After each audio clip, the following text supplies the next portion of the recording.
Chapter 2041. System? What's that? Can I eat it? Also, where are you? Why can't I see you? Amy got up from the bed and looked around the room.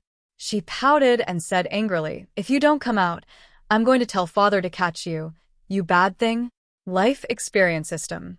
I'll count to 3. Amy put her hands on her hips. 3. Wait, you're not following the rules. I like to count from 3. You're cheating me. Amy snorted. System. Are you in my head? Amy patted her head and shook it hard. Young mistress, please calm down. Didn't you make a wish last night? I'm here to fulfill your wish. The system's flattering voice sounded. He could only change his attitude towards this host who was in an unstable state and whose worldview had yet to be completely molded. He was unable to communicate normally. So, you're here to give me food? Amy's eyes lit up with anticipation. Food that I can never finish or get tired of. No, I'm here to help you fulfill your wish.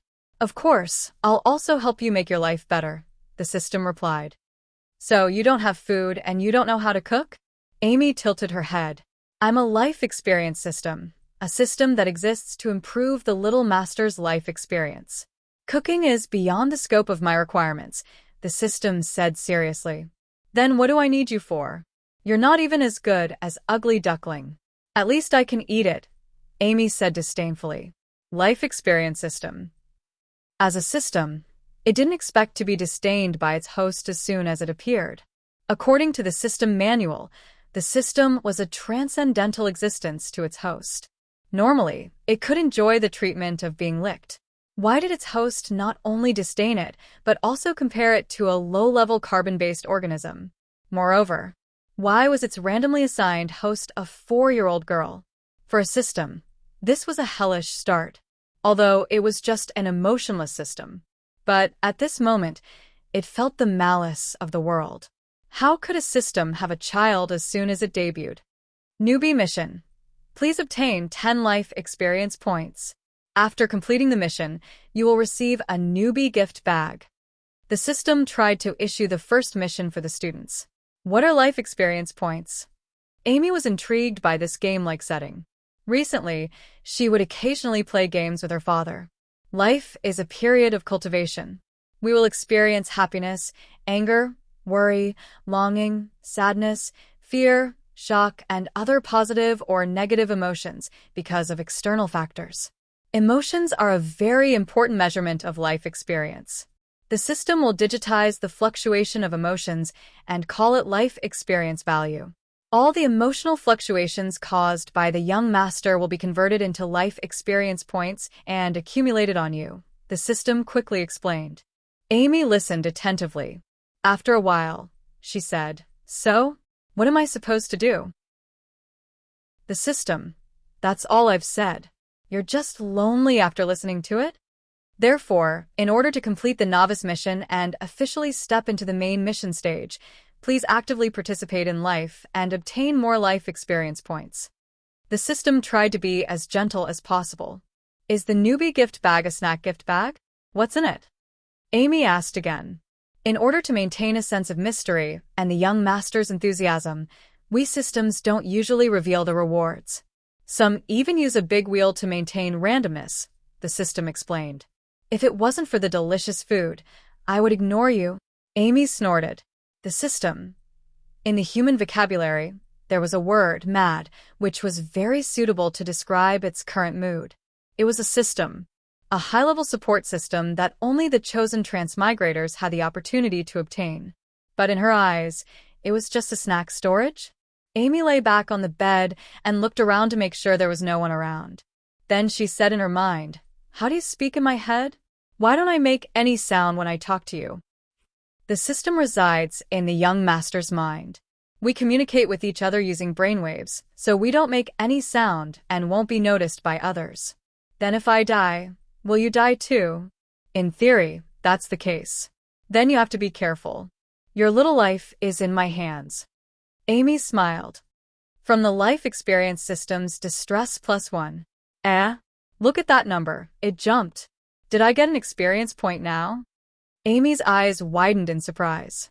The system. As a system, it was actually being taken advantage of by the host. What a shame. But it was really infuriating. Young master, according to the binding rules between the system and the host, the young master must keep my existence a secret. In other words, you can't tell anyone about my existence. Otherwise, you'll be punished. Father said that other than life and death, everything else is trivial. If you kill me, you'll be committing suicide. How will you punish me? Amy tilted her head and asked with a smile. The system, motherfucker? From the life experience system's distress +1, if it weren't for the lack of authority. The system didn't mind issuing a patricide mission in the Year of Celebration series. So, before getting out of bed, Amy successfully obtained 5 life experience points from the system. That's it? That's too easy, isn't it? Amy looked at the 5 experience points and then continued to explore the so-called system. An interface appeared in her mind. It was similar to the interface of the game that her father usually played. The main interface showed host, Amy level 0, 0 out of 100, life experience points, 5 skills, none mission system, newbie mission, obtain 10 life experience points. In progress, mission reward, newbie gift pack lucky draw system, not yet available. For more functions, please explore on your own. If it was an ordinary 4-year-old child, it would probably be very difficult to understand this attribute panel. But for Amy, it was very easy to understand. It was just like farming monsters. She could obtain life experience points and then use them to level up. System, are you there? Amy put away the attribute panel and then asked with a smile. Newbie guidance has begun.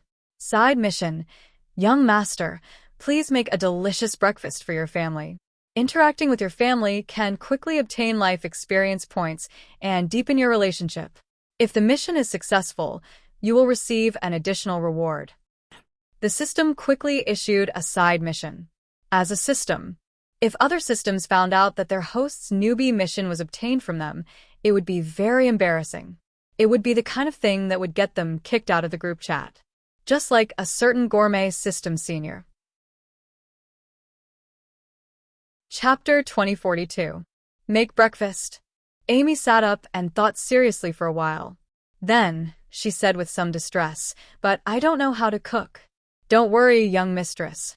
As a life experience system, the system will provide you with comprehensive assistance and guidance. I guarantee that you will be able to make a delicious breakfast, the system said confidently. Okay, then I'll get up first. Amy got up quietly. She didn't wake and took out a small apron from the closet and tiptoed out of the room. Amy appeared in the kitchen with the apron on. She was a little confused as she looked at the pots and pans on the stove and the various knives hanging on the wall. The system was also a little confused. Isn't this the fantasy world? Why are there so many kitchen utensils from a technological world? And there's electricity? This doesn't make sense. He took out his system manual and confirmed it carefully. This was indeed a fantasy world. It was the kind of fantasy world where dragons flew in the sky, trolls beat their chests, and succubi were all kinds of amorous creatures. But what the hell was that rice cooker? Was it some kind of demon in disguise? The system felt that its fragile worldview had suffered a huge blow. Maybe there was an error in the time of arrival, and this world has already developed technology? The system tried to convince itself. What should I make for breakfast? Amy asked. A 4-year-old child needed to be guided patiently. The system tried to be as calm as possible. What do you usually eat for breakfast, young mistress? Youtiao with soy milk, or a bowl of Yangzhou fried rice. Congee with pork and century egg is also good. Tofu pudding is a little troublesome, but fried chicken is delicious. Occasionally, I'll add a yolk puff. Wait, these foods, why did they appear in this world? The system's worldview collapsed again. It was even a little confused. The results from his database showed that these foods should have come from a low-level planet called Earth, including the name Yangzhou. So, what should we make? Amy tapped her 2 little fingers together, a little conflicted. It's too dangerous to make deep-fried dough sticks, and the yolk puff and tofu pudding are too complicated to be mastered by young mistress. Therefore, you can only choose Yangzhou fried rice and congee with preserved egg and lean meat. I suggest you make the simpler congee with preserved egg and lean meat, the system suggested. It was the Gourmet system's fried rice opening.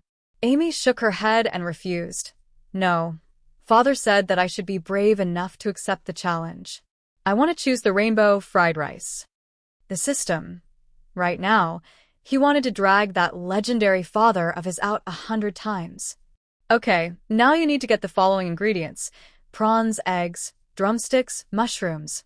Wrong, it's these. Amy opened the fridge, moved a stool over, and stepped on it. She took out the ingredients needed for Yangzhou fried rice from the top shelf of the fridge. Prawns as thick as Amy's arm, high-quality mica eggs, high-quality ham that had been marinated for many years, fresh precious tree mushrooms. How can there be so many precious ingredients? The system was a little surprised. According to the life experience system's step-by-step philosophy, the first step to obtaining a delicacy should be to plant and obtain ingredients. For example, raising a piglet to prepare for marinating the ham, hatching an egg for laying eggs, going into the mountains to pick the freshest tree mushrooms, going into the sea to catch the fattest prawns. But in the end, she opened the fridge, and there was everything, and they were all high-quality ingredients. So, what's next? What should I do? Amy asked expectantly as she placed everything on the cutting table. Although her father had taught her how to cook before, she really couldn't learn it, so she gave up. Now that she was going to make breakfast for her parents, she was very interested. Choose a handy kitchen knife and cut all these ingredients into small pieces, the system began to teach. Amy chose a kitchen knife that her father often used from the knife rack, climbed onto the stool, grabbed a piece of ham with her small hand, and chopped it down. Crack. Boom. The steel cutting table was cut in half and collapsed with a loud crash. Ah! Amy held the kitchen knife with her mouth slightly open. System. What kind of freak was this? She could even chop down the cutting table when she was just cutting vegetables? This cutting table doesn't seem very sturdy, Amy said in a daze. How could you blame it for not being sturdy? The cutting table wanted to flip itself over when it heard this. You obviously used too much force. Then what should I do now? I broke Father's cutting table.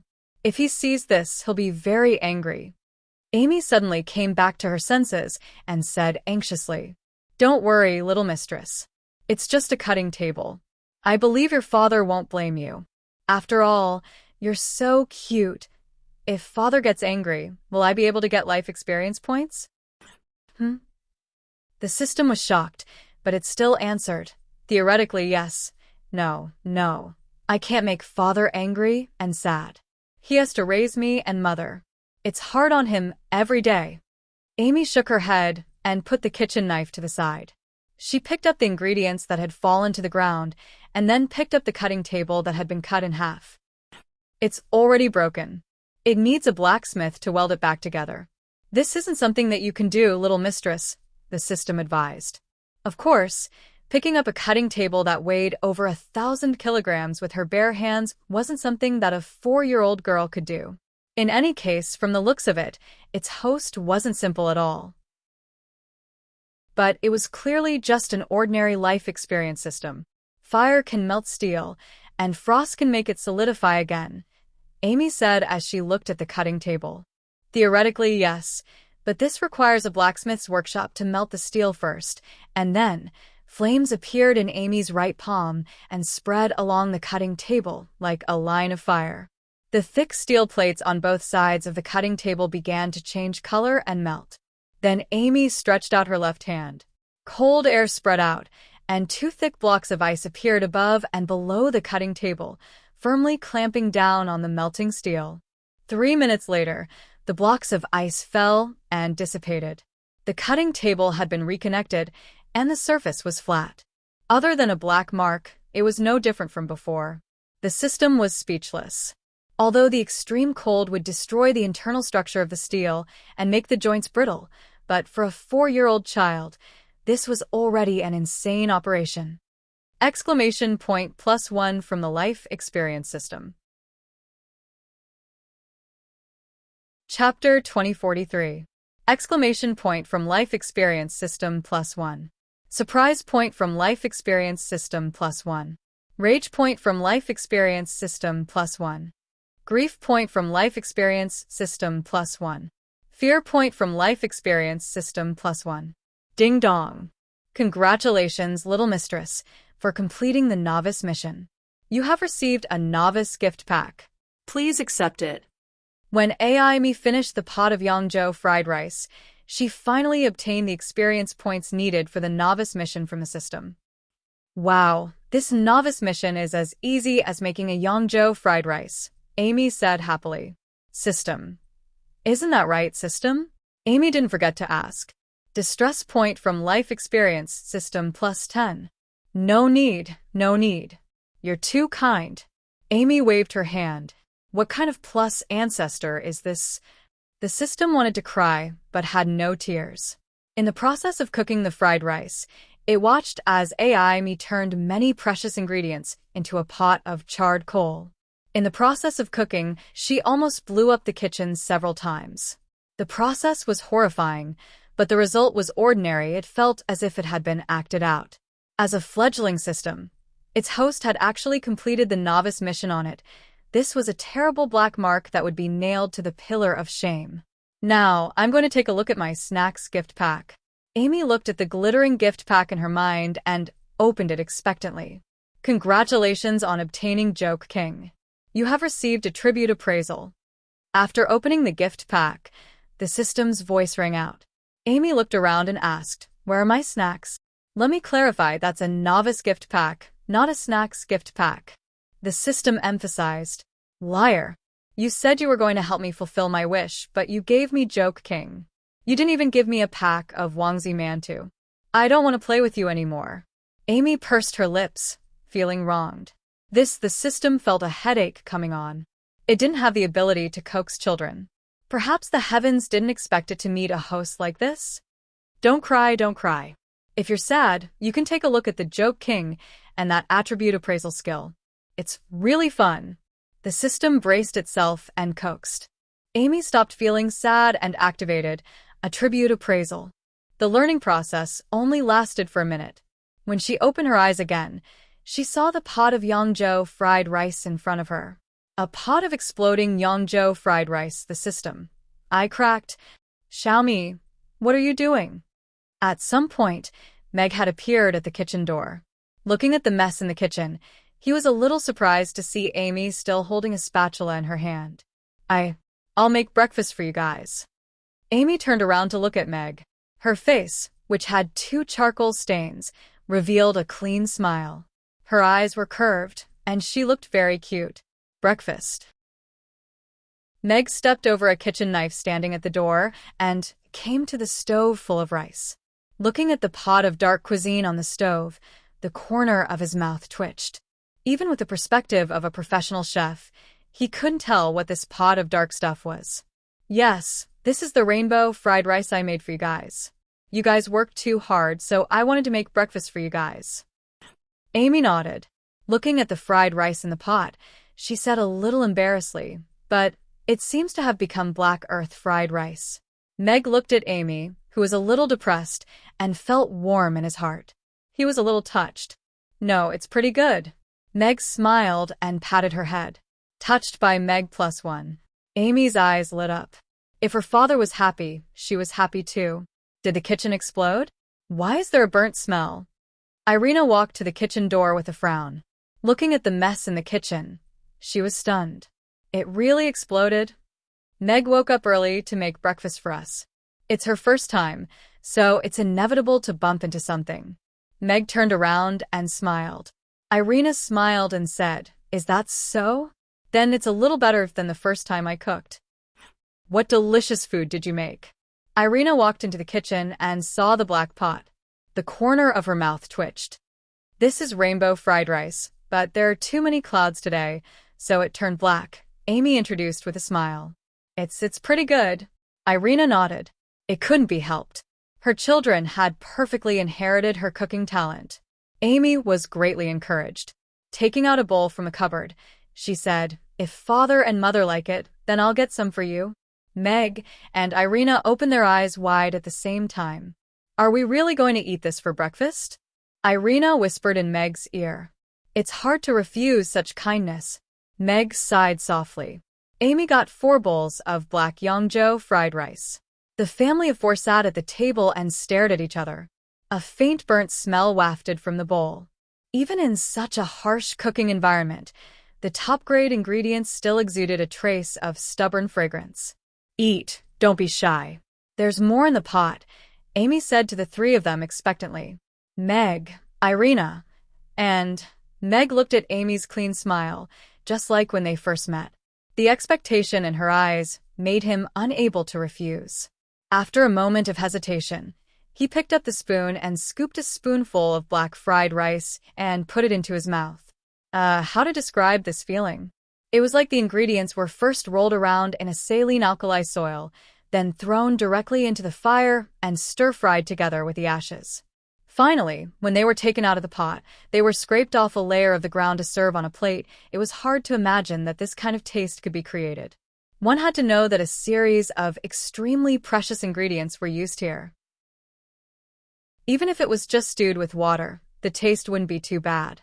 How is it? Is it good? Amy asked expectantly. Meg, who had already lost the desire to chew, looked at Amy's expectant gaze and continued chewing. He still had to maintain a smile on his face. Then, he quickly picked up the water beside him and gulped it down. From Meg's distress +1+1. It's not bad. Meg nodded with a smile. What could he do? It was his own child. He had to bear it himself. He. Amy smiled happily, but she was a little puzzled. Why did father clearly like the fried rice I made, but why were there distress points in his mind? There must be something wrong with the system. Yes, this stupid system. Mother, what do you think? Amy looked at Irina. From Irina's distress +1. Chapter 2044. Irina happily took a small bite of the fried rice and swallowed it while enduring the discomfort in her stomach. It's pretty good. Irina drank a glass of water and nodded with a complicated expression. She hadn't eaten something so disgusting in many years. The last time it was probably when she tasted her own cooking. It was a bison the size of a small mountain. In the end, it was roasted into ashes. The taste of the fried rice, she still felt discomfort in her stomach when she thought about it. Amy's soul-stirring fried rice was her true inheritance. Hearing the praises, Anne eagerly picked up the spoon and scooped a spoonful of fried rice into her mouth. Her eyes gradually widened as she looked at Meg and Irina with bewilderment. Her bright eyes were like that of a little deer that had been deceived. But in the end, she swallowed the fried rice, put down the spoon silently, drank a large glass of water, and forced a smile. From Anne's distress, +1+1+1. I'll go clean up the kitchen, and then make some other food. Mag walked to the kitchen with the bowl in his hand. I can help clean up. Irina, who never did any chores, got up and carried her bowl to the kitchen. And also got up silently and carried her bowl into the kitchen. It seems like this fried rice isn't as bad as I thought. Everyone seems to like it. Amy picked up the spoon and ate a spoonful of fried rice with anticipation. Amy's expression froze. Silence, blurg. How can it be so disgusting? Amy was shocked. This won't hurt her self-esteem, right? Irina glanced at the door and smiled. I hope the little one can clearly recognize her talent in cooking and stop tormenting the kitchen and our stomachs every morning. Meg smiled and shrugged. He was quite touched that Amy cooked for them. Such a young child already knew how to empathize with their hardships. However, her talent in cooking was inversely proportional to her talent in magic. Her talent was a complete mess. If it was Anna, she should be able to make a decent yongzhou fried rice. With Irina's help, the kitchen was quickly restored to its original state. Meg took out various ingredients from the fridge, and only then did he notice that there was a cut on the cutting table. He's not used to using a kitchen knife. It's normal, Irina glanced at him and said calmly. Meg glanced at her. Most people wouldn't think that this was normal. You have a problem with it? Meg quickly shook his head. No, it's quite normal. I used to chop up the cutting table to cook. So, in order to take care of my feelings, Lord Father and the others are even willing to accept the smell. Amy glanced in the direction of the kitchen before turning to look at Ugly Duckling, which was stretching lazily on the counter. An overly fat feline, this was the first time that Ugly Duckling didn't take the initiative to come to the table during a meal. Ugly Duckling seemed to have sensed something amiss. It turned its head and saw Amy walking over with a spoon filled with dark cuisine. Come, Ugly Duckling, try the breakfast I made for you. Don't come over. Ugly Duckling's hair stood on end as it glared at Amy. Amy hugged Ugly Duckling, which was about to retreat. Then, she pinched its round face, picked up a few pieces of fried rice from the spoon, and threw them into its mouth. Ugly Duckling kicked its legs and died on the spot. From Ugly Duckling's distress, +3. Wow, that works too? Amy's eyes lit up. She looked at Ugly Duckling as if she had seen a treasure. Amy put down the spoon, pinched Ugly Duckling's fat face, and said happily, "Is it dead? That's a pity. Looks like we can only have Peking duck or roast goose for lunch today." Meow. Ugly Duckling, which was tilting its head and sticking its tongue out, suddenly opened its eyes and meowed weakly. This Ugly Duckling looks like it had a heat stroke. Why don't we? Meow, meow, meow. Ugly Duckling got up quickly and rubbed its head against Amy's hand intimately. It then jumped up and down on the counter to show that it was very healthy. From Ugly Duckling's distress, +1 +1 +1. In just a short while, Amy received 10 life experience points from Ugly Duckling. Meg came out with the breakfast that he had remade. It was bright Yangzhou fried rice, a classic combination of soy milk and youtiao, a bowl of lean pork and century egg porridge that was good for the stomach, and a bowl of spicy wontons in chili oil. This is? Everyone's eyes were attracted by the bowl of bright red wontons in chili oil. There was no such spicy breakfast on Meg's breakfast menu. Moreover, this was something that they had never seen him cook before. A perfect bowl of chili oil wontons. The chef has amazing culinary skills. A remark popped up in Amy's mind as she looked at the chili oil wontons. This is chili oil wontons. It's my first time trying it out today. Do you guys want to try it? Meg said with a smile. If he did not count the thousands of times he did it in the test field for the god of cookery last night, this was indeed his first chili oil wontons in the real world. When he saw his favorite Sichuan cuisine snack reappear in another world, the sense of accomplishment was quite amazing. It looks a little oily. I'll have porridge. Irina rejected and took the bowl of lean pork and century egg porridge. Her injured stomach needed the comfort of warm porridge, and chose the Yangzhou fried rice, and also shook her head slightly to show that she did not want it. Can I try one? Only Amy looked at Meg expectantly. Of course. Meg took a small bowl and filled it for her. Only a true foodie would be brave enough to try out different foods. Amy scooped up a wonton with a spoon. The bright red broth dyed the surface of the wonton a beautiful color, and the fragrance of the meat seeped through the thin skin. A few chopped green onions and coriander adored it, making it look extremely enticing. After blowing on it a few times, Amy picked up the spoon and carefully put the wonton into her mouth. The broth was slightly numb and spicy, but the bone fragrance was rich. This was the bone broth that had been simmered overnight, and it was the perfect combination with the sesame chili oil. The wonton was thin and smooth, and it was filled with meat. As she bit into it gently, the gravy splashed in her mouth. The soft and delicious texture combined with the slightly spicy broth was simply a wonderful collision. This mouthful was simply too satisfying. System, please don't give me any excessive tasks like making breakfast in the future. This is an insult to a father with perfect culinary skills, Amy said seriously in her mind. The real-life experience system. What kind of host would ask the system for a task? This was the most excessive thing. Chapter 2045. It's so delicious. The skin is so thin and tender, and there's so much meat inside. It's so blissful to bite into it, Amy praised. For a glutton with a broad spectrum, it was impossible to have a light breakfast. If you like it, I'll make another bowl for you later. Meg looked at Amy lovingly. Yes, father is the best. Amy smiled happily, then lowered her head and continued eating the wontons. Meg also picked up his spoon and started eating. The so-called wontons, in his understanding, were Sichuan-flavored versions of wontons. However, wonton wrappers were round, while wontons had square wrappers. They were bigger than small wontons in some places, but smaller than large wontons in some places. It was the best size to be able to eat them in one bite. He didn't really like wontons in clear broth. This spoonful of chili oil seemed to inject a soul into the wontons, making him fall deeply in love with them. He first tasted the broth. The thick bone broth blended with the chili oil that he had meticulously simmered. Bits of cooked sesame seeds floated in the broth. It was just a mouthful of broth, but he could taste layers of flavor. It was delightful. Then he ate the wontons.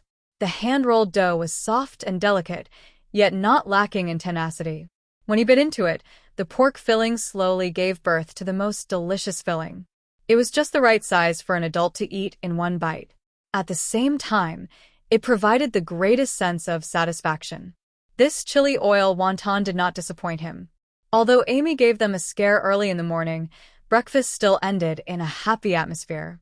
There was nothing to do in the morning, so after Meg tidied up, he made a pot of fruit tea and sat around the table with his family.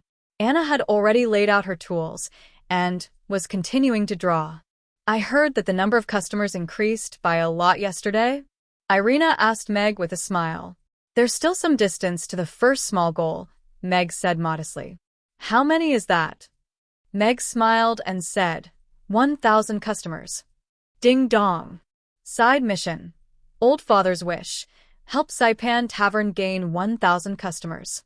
Upon completion, you will receive a mysterious reward. At this moment, the system's voice rang out in Amy's mind. You call this a mission? With Father's culinary skills, he can finish it himself in a few days, Amy said, puzzled. The system. You have a lot of faith in your father. Little Lord, please work hard to complete the mission and actively participate in it. The final reward will be determined based on your participation. If it's still the king of jokes this time, then I don't want it anymore, Amy said disdainfully. Meg waved his hand in front of Amy and said with a smile, Amy, what are you thinking about? Nothing much. I got one last night when I was sleeping. Warning, warning, warning. Young master, please conduct yourself with dignity. Once the system is exposed, the self-destruct sequence will be activated. The system's anxious voice sounded. Amy's voice suddenly stopped. What did you get? Meg asked with a smile. Amy blinked and corrected herself. I had a dream when I was sleeping. I dreamed of a very funny person who said he was the king of jokes and told me a lot of jokes. Meg was a little surprised. Oh? Amy even had such an interesting dream. What kind of funny joke did the king of jokes tell you? He said, you can drink freshly boiled water as long as you're not afraid of the heat. Even a vicious tiger won't eat its cubs, so experts suggest that if you meet a tiger in the wild, you should kneel down and acknowledge it as your father to effectively increase your chances of survival. A ghost knocking on the door in the middle of the night means that this ghost is quite polite. Meg and Irina listened with great interest and occasionally burst into laughter. Even Anne, who was drawing beside them, couldn't help but put down her paintbrush and listen to Amy's jokes. Joy from Meg +1. Joy from N +1. Joy from Irina +1 +1 +1. Amy looked at the life experience points that kept popping up in her mind and became even more enthusiastic. Irina, did you really hear that in your dream? Irina laughed so hard that her cheeks were a little sore. Yes. Amy nodded. She also wanted to be an honest child, but the system didn't allow it. This badass system. Looks like Amy had an interesting dream last night. Meg was also smiling. Although he wasn't as easily amused as Irina, he was still amused by some of Amy's lame jokes. Especially when paired with her cute words, it added a bit of fun. Then can I tell jokes to customers in the future? Maybe more customers will come to the tavern. Amy looked at Meg and asked. Meg pondered. There were tea houses and taverns with storytellers, but He had never seen a cute little girl telling jokes. However, looking at Amy's expectant expression and her outstanding performance just now, he nodded with a smile and said, "Of course. If Amy is willing, then go ahead." All right. Amy nodded happily. Irina rested at home in the morning and went out again after lunch. She said she was going back to Chaos City to settle some Night Elves matters. The recent turmoil in the Wind Forest was a good opportunity for the Night Elves to counterattack. The two children were at home, and Meg went out to pretend to do some shopping as usual. This was Rodu, after all, and because he had bought half of Romo Street in a high-profile manner, the other merchants were paying attention to him and Saipan Tavern. When Meg came back from the market with a basket of vegetables, he bumped into F, who had been following him for 3 streets. "What a coincidence, Mr. Hades," F said to Meg with a smile. She was wearing a wine-red dress today, which showed off her curvaceous figure perfectly. It must be a special fate. Meg nodded with a smile as he glanced at her slender legs that were trembling slightly. The temperature outside should be around 0 degrees Celsius now, and the ice by the roadside had not melted yet. It was a little hard for her to dress like this in a world where there were no godly items for bare legs. Yes. "I knew something special would happen between us when I first met you, Mr. Hades." Effie smiled sweetly as she flipped her hair.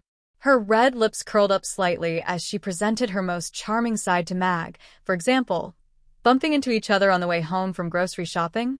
F's expression froze. "It is quite special. Let's go grocery shopping together when we have time," Meg said with a smile. "All right, next time for sure." F nodded with a bitter gaze. How could there be such an insensitive man? Shouldn't a normal man say, "Do you have time to sleep together?" If it was a man of a higher rank, he would say, "I want to wake up with you. I see that your tavern is already on the right track. I spent a lot of time and effort to get the first batch of customers." "You are really outstanding," F said. "Really? I've just started," Meg said with a smile. F. Chapter 2046. AI Faye was not discouraged. She flipped her hair to the other side, and a seductive smile appeared on her face again. "I heard that your cooking is as good as your wine." "That is just a rumor." Meg shook his head. My cooking is much better than the wine," Meg said confidently. AI Faye looked at Meg, who was smiling confidently, and her expression froze. "You are the owner of a tavern. I wonder if I will have the chance to try your cooking." AI Faye smiled. Mag glanced at her with a smile and said, "Although you're very beautiful, you're dreaming too much." AI Faye was speechless. She wanted to hit someone. She wanted to punch him in the chest, the kind that would break his ribs. After ending the pleasant conversation with a sexy and beautiful neighbor, Meg returned to his tavern with satisfaction. "I am so angry. There is such a man in this world. And he has a wife who is even prettier than me." AI Faye was so angry that she stomped her feet. A gust of cold wind blew, and she shivered. She hugged her arms and ran back to her tavern. She had put on makeup for an hour, put on her prettiest dress, and followed him for an hour in the cold wind like a perverted uncle. Only then did she manage to create this chance encounter. "Miss, did you succeed?" The maid wrapped the cloak around AI Faye and looked at her expectantly. "I succeeded in selling you to Hades." AI Faye pouted. "Really?" The maid was pleasantly surprised. "Of course not. Would I really be that happy?" AI Faye rolled her eyes at her.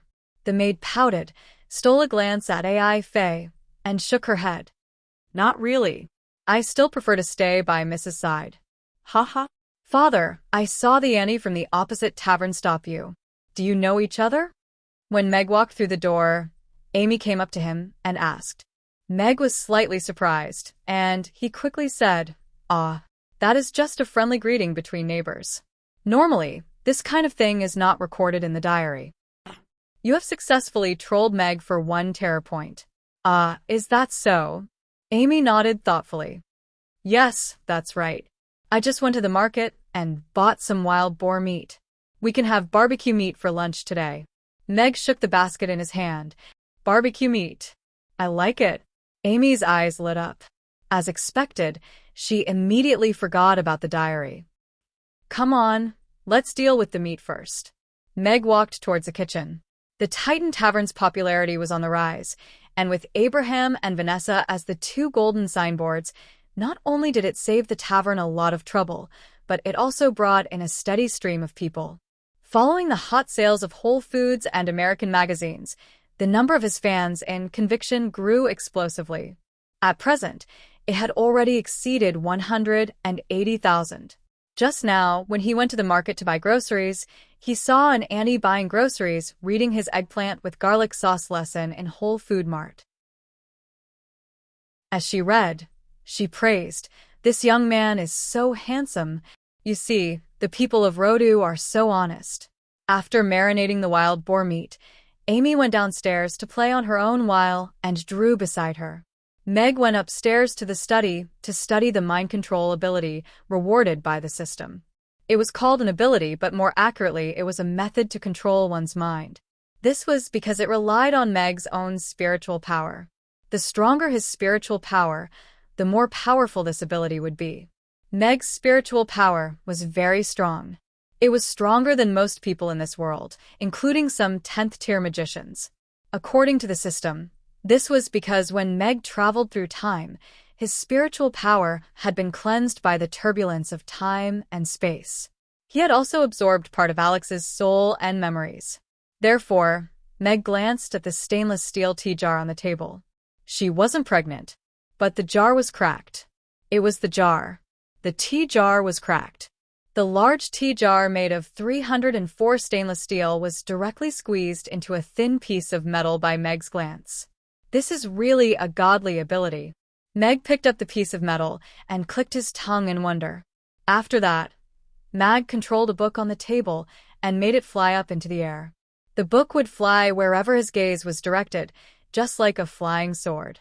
But in a moment of carelessness, it flew out of the window, crossed the street, and flew into the half-closed window on the second floor of the Titan Tavern diagonally across the street. Meg opened his mouth slightly. If he wasn't wrong, that book should be a collector's edition of Jean Ping Mei? Of course, it was a collector's item. Who would read Jean Ping Mei? But, after all, this was the first of the 4 great books of this world. He didn't know what would happen if it flew into an ordinary person's house. It's just a book. It shouldn't be a big deal. Meg comforted himself. Because he wasn't very skilled, this kind of accident happened. It really shouldn't have happened. But this also gave Meg a reminder. Of all the things to practice flying, he just had to use a book that was not suitable for children at night. Meg closed the window and picked up a copy of The Wizard of Oz to practice flying. Oh, right. This was the classic China version. Sure enough, after switching to a cultivation book, flying was very stable. Meg was having a lot of fun here. On the other side, AI Faye, who was sitting by the window and holding her cheek, was still sulking. Her face was covered by a flying book, and she almost died on the spot. Who hit me with a brick? AI Faye got up from the ground and removed the unidentified flying object that covered her face. On it were the 3 big words, Jean Ping Mei. Oh, right. She couldn't read Chinese characters. So she saw the 3 big words, Jean Ping Mei. But she didn't know that these 3 big words were Jean Ping Mei. Although she couldn't understand the 3 big words on the cover of the book, other than the 3 big words, there was also a picture of a beautiful woman with half her breasts exposed. She was naturally seductive as she stood by the window and held a short pole in her hand. She was smiling as she looked at a man downstairs.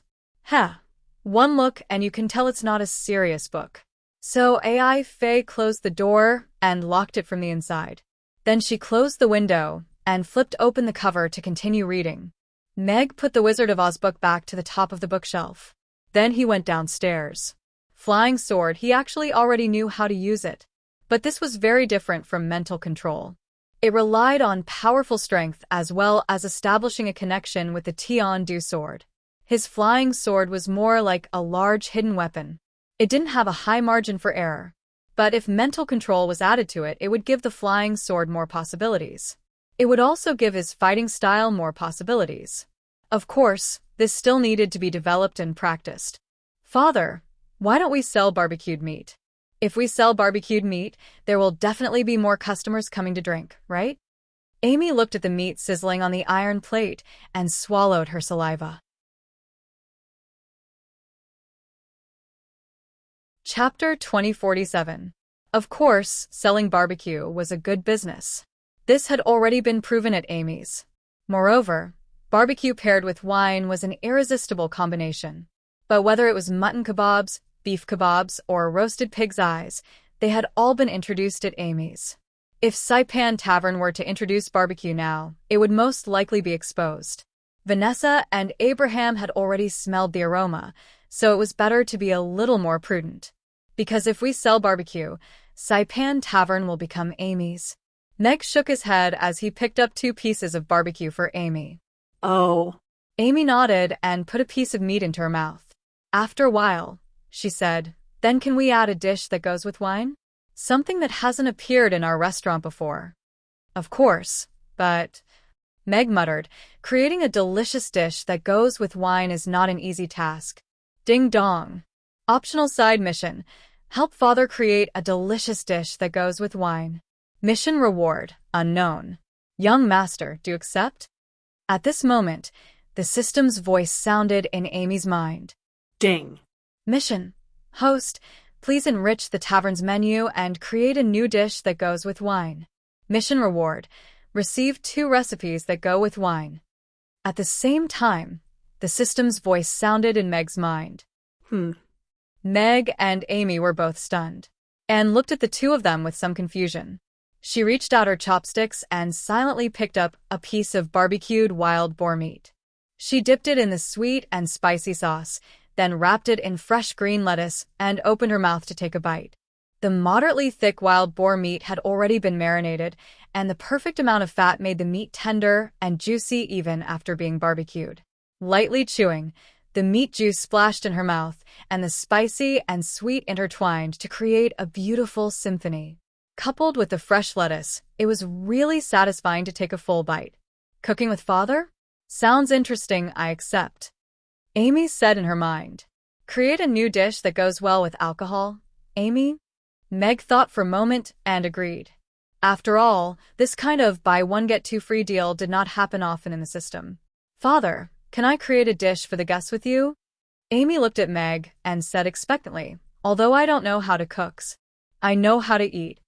Look, what a righteous request. Sure, of course. Meg nodded, a little surprised by Amy's enthusiasm. The little guy had always been interested in food, but he was not very interested in the process of cooking. However, she could also be greedy for the failed products he created during the process of cooking. Since he had accepted the mission, Meg began to think about what dish he should add to the tavern's menu after finishing his lunch. Cold dishes were naturally the simplest. After the practice of cold dish of pig ears, cold dish of pig tongue, and chili lung slice, he was now quite knowledgeable about the concoction of cold dishes. Cold dishes that went well with alcohol, such as cold dish of century eggs, cold cucumber, cold chicken feet, were all excellent. Cold dish of pig tongue and pig ears are a little oily. How about a refreshing and delicious cold dish of smashed cucumber? Meg's eyes lit up, and he had an idea in his mind. Century eggs were easily associated with Amy's century egg and lean meat congee. After all, there were no century eggs in this world. Cold chicken feet were pretty good, but troublesome. Whether it was the heat of cooking chicken feet, the technique of handling chicken feet, or the concoction of soaking chicken feet, they all required constant experimentation. Smashed cucumber was different. Smashed cucumber, who didn't know how to do that? Thinking about it this way, cucumber was really a high-end ingredient that was delicious and easy to use. Amy sat opposite Meg with her hands under her chin and her short legs swinging as she stared at him for a long time. Finally, she could not help but ask, Father, what dish are we going to make? We're going to make a dish of smashed cucumber. Let's go and try it. Meg rubbed the little one's head and walked towards the kitchen. The taste of smashed cucumber varied from person to person. Some people liked sweet and salty ones, while others liked spicy ones. However, his favorite was still sour and spicy ones. The sour and spicy smashed cucumber was not only good with alcohol, but it was also excellent with porridge. There were no cucumbers in the fridge, but Meg used the mission as an excuse to get a batch from the system. The cucumber was straight, and it was just the right size to hold it in one hand. Yes, this was the best quality cucumber that was very suitable for smashed cucumber. Is this a cucumber? Amy asked curiously. Yes. Why are cucumbers green? Air. Meg was speechless for a moment. The little one had actually asked about his blind spot. Amy tiptoed and took a cucumber from the fridge. She waved it in her hand. Give me a wooden club. I'll use this to scare Ugly Duckling. With that, she went out with a cucumber and gently placed it beside Ugly Duckling, which was lying on the counter and taking a nap. Ugly Duckling, Amy called out as she walked to the side. Meow. Ugly Duckling opened its eyes in a daze and turned its head to answer. Then, it glanced at the unknown long green object placed beside it. Meow. Ugly Duckling leaped off the ground like a spring. It jumped several meters high and hit its head on the ceiling before falling back down. Then, it rolled and crawled to hide behind Anne, who was painting at the side. Only then did it dare to look at the cucumber on the counter with a vigilant expression. From Ugly Duckling's distress, +3 +2 +1, Amy laughed even more happily. Meg also laughed involuntarily. A new point of knowledge had appeared. The cats in the alternate world were also afraid of cucumbers. Ugly Duckling, you're so stupid. This is just a cucumber. Amy picked up the cucumber and waved it. Ugly Duckling looked at it cautiously and still hid behind and, unwilling to come out. Forget it. I won't tease you anymore. Amy took the cucumber back into the kitchen. She looked at Meg and asked, Father, how do I eat this cucumber? Actually, this cucumber can be eaten directly after washing it. Meg took the cucumber from Amy's hand, rinsed it with water, and broke it in two. Give one to Anne, and you eat the other. Meg handed the 2 cucumbers to Amy. The cucumber planted by the system was green and tender. After breaking it open, it had a faint fragrance, just like a fruit. Moreover, the planting process was completely environmentally friendly, and there were no pesticides or the like. It could be eaten directly after washing it with water. Can I eat it directly? Amy took a bite of the cucumber. Crunch. It was fresh and refreshing with a hint of sweetness. Amy's eyes curved into crescents. After swallowing it, she took another bite and happily said, This cucumber is delicious. Chapter 2048. Smashed cucumber was a simple and quick dish. Everyone dared to say that they knew how to smash cucumbers, but not everyone's smashed cucumber could be called delicious. The cucumber was washed and placed on the chopping board without being peeled. The skin was the soul of the smashed cucumber. Of course, it would be the same if it was a pickled cucumber. Meg held the fat head fish in his hand and stood between his brows with a solemn expression. Now. Meg raised his hand and chopped the knife down like thunder. The moment the kitchen knife fell, he turned his wrist and changed from chopping to slapping. The moment before the knife fell on the chopping board, it suddenly slowed down and then lightly slapped the cucumber. Pa. Pa pa pa. The round cucumber was immediately flattened and the juice splattered everywhere. Cucumber, I cracked. Looking at the smashed cucumber on the chopping board, Meg frowned slightly. Because of the excessive force, the internal structure of the cucumber was seriously damaged and pasted together, which was a little unsightly. Failed. Meg tossed the spoiled cucumber into a basin at the side and took out another cucumber. The key to smashing cucumber was the word smashing. This was a perfect combination of strength and skill, and the control of strength was very important. Smashing the cucumber would make it easier for the flavor to enter, and it would be more soulful than the finely cut cucumber slices. Smashing the cucumber, but not scattering it, and also not pasting the inside of the cucumber, which would lose its freshness. This made the step of smashing cucumbers very difficult and skillful. Meg carefully recalled his previous smashing action and tried to control his strength and the angle of the smashing before swinging the knife again. Pa pa pa. Pa pa pa. Pa pa pa. After a while, the basin on the side was filled with a pile of smashed cucumbers. Father, are these the cucumbers we're going to eat tonight? I think it's a little too much. Amy looked at Meg picking up another cucumber and couldn't help but ask curiously. Oh no. These are cucumbers that haven't been smashed properly. They can't be used to make smashed cucumbers. Meg shook his head. Then what are these cucumbers used for? Amy blinked her eyes and asked in confusion. They will be thrown away, Meg said. What a good cucumber. It would be a pity to throw it away. Amy picked up the bowl and walked away. As she chewed on the cucumber she had slapped, she said, "Then leave these to me. I'll finish them all." Meg's words were not doubted at all. But this also confirmed his previous guess. Amy was really here for the food. Meg shook his head with a smile and continued to pat the cucumber in his hand. Pa, pa, pa. The force was neither light nor heavy. Every time the knife slammed down, it would cause the cucumber that came into contact with the back of the knife to crack just right. Large and small cracks covered the cucumber, but it still maintained enough restraint. Perfect. Meg looked at the cracked cucumbers on the chopping board and nodded with satisfaction. Then, he used a knife to cut them into small pieces. The cut cucumber naturally fell apart, and its size was just right. Fine cracks covered the inside and outside of the cucumber, but it still looked plump. Now that the cucumbers were ready, the next step was to prepare the sauce. The sauce was the core of the difference in the taste of cucumbers. Cucumbers had a light taste, so the sauce would determine its taste. As a fan of spicy and sour cucumbers, Meg had already formulated a sauce recipe in his mind. Light soy sauce plus aged vinegar plus a little white sugar plus oil consumption plus minced garlic plus chili oil plus morning pepper. Although he had never cooked this dish before, Meg had eaten a lot of cucumber slices.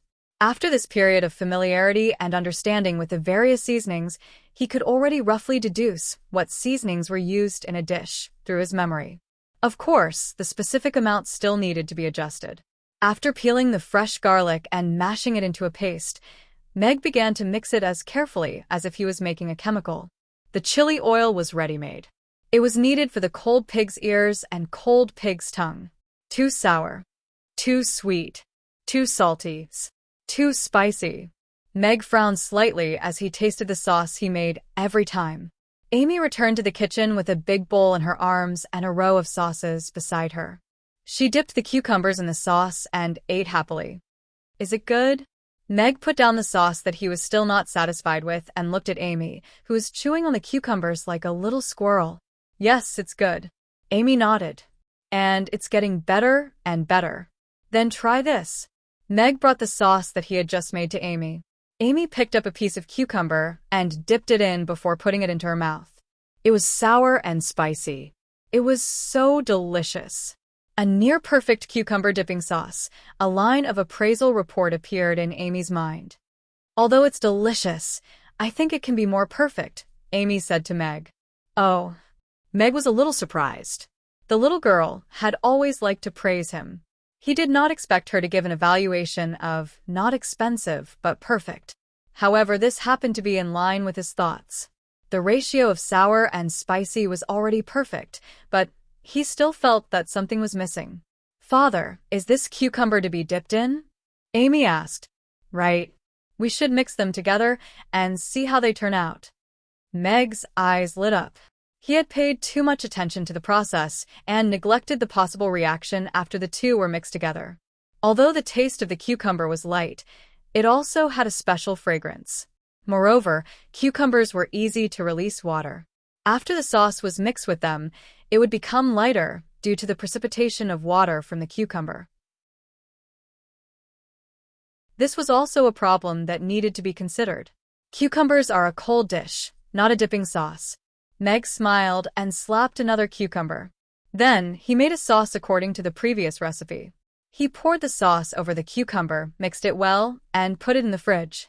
Not long after, Meg took the cucumber out of the fridge. The water in the plate had indeed increased a little, but because of the refrigeration, the amount of water was not too much. The cucumber was still emerald green, and it was decorated with minced garlic and a few bright red chili peppers. The sour and spicy taste slowly wafted over, making people salivate. "Try this." Meg took 2 pairs of chopsticks and handed one to Amy. He picked up a piece of cucumber and put it into his mouth. The sourness of the vinegar could not wait to bloom in his mouth first, followed by the spiciness. The spiciness of the chili oil and the chili peppers blended together, making the spiciness even more prominent. When he bit into the cucumber, the crisp texture and the refreshing and rich juice bloomed in his mouth, neutralizing the sourness and spiciness in the most wonderful way. "This is the taste." Meg's eyes lit up. He finally found the crux of the imperfection, which came from the original taste of the cucumber. Now, the taste of this cucumber had completely met his requirements. Although it was not as good as a real master's, it was enough to go with wine and porridge. Amy picked up a piece of cucumber. A perfect cucumber. Amazing culinary skills.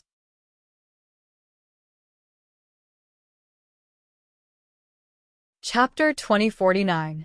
Meg didn't manage to add cucumber slices to the menu because they didn't meet the system's requirements yet. Too much water was a deduction. "It's not my fault that it's too much water. I didn't do anything to it." Meg shrugged innocently. "This cucumber slices still have a lot of room for improvement. They don't meet the system's perfect standards. Please continue to practice and research," the system said seriously. "Stupid system, there are so many requirements." Meg pursed his lips and looked at the cucumber slices in front of him worriedly. "Father, these cucumber slices are super delicious. The customers will definitely like it," Amy said happily as she put down the bowl in her hand. "It's good, but it's not good enough to be served to the customers." Meg shook his head. "Is this still not enough?" But the system... Warning! Warning! Warning! Please pay attention to the confidentiality rules. The life experience system's warning immediately sounded. "System, I think it's already perfect." Amy swallowed her words and said, "There's too much water seeping out, and it's still increasing. This means that the cucumber's taste will get worse as time goes by. This is a very bad flaw." Meg shook his head slightly. Looking at the increasing water content on the plate, he also realized the seriousness of the problem. Drinking was an activity with a relatively long span of time. If a dish couldn't meet the requirements of the system, it meant that it didn't meet the requirements. The taste of cucumbers was supported by water content. If too much water was lost, the taste would plummet. If they couldn't solve the problem of too much water seeping out, then the cucumber slices wouldn't make it to the table. "System, does this mean that I've completed the mission?" Amy asked in her mind. "No new dishes have been added to the menu, but you just said that it's a perfect cucumber slices," Amy said seriously. "System, according to the life experience system standards, this was indeed a perfect cucumber slices. Whether it was eaten with rice or porridge, it was very suitable. But the problem now was that the young mistress' father wasn't satisfied with this level of cucumber slices." What a stubborn old man. The system gave Meg a warning. "Stupid system, you're not allowed to speak ill of my father," Amy said angrily. "Okay, little master." The life experience system was now very embarrassed. The evaluation was given by it, but now the dish was not on the menu, which meant that its requirements were not as high as a human's. This was a very bad thing. Because the dish did not meet the creator's requirements, the system has determined that the mission has not been completed. "Little master, please continue to help your father improve the dish and complete the mission." The system's voice sounded. "Humph, you liar," Amy said angrily. "Adding vegetable oil in advance may reduce the amount of water that seeps out." "Young master, you may be able to give us some hints in this regard," the system immediately suggested. Amy looked at the troubled Meg and suggested, "Father, why don't we try mixing the red oil with the cucumber first?" Meg was a little surprised by Amy's suggestion. He thought for a moment and nodded. "Then I'll try it." The formula was almost perfect, and Meg didn't have any particularly good ways to improve it for the time being. However, Amy's words reminded him that the timing of the different seasonings during the mixing process might have something to pay attention to. After patting a cucumber, Meg changed to a side cut and increased the area of the cut. Then, he scooped a spoonful of red oil into the cucumber and let the red oil coat the cucumber perfectly. Only then did he pour in the prepared sauce. After putting the mixed cucumber into the fridge, the father and daughter waited quietly at the side. Not long after, Meg opened the fridge and took out the cucumber. "There's less water," Amy said in surprise. "Yes." Meg looked at the small amount of water on the plate, and his eyes lit up. Try it.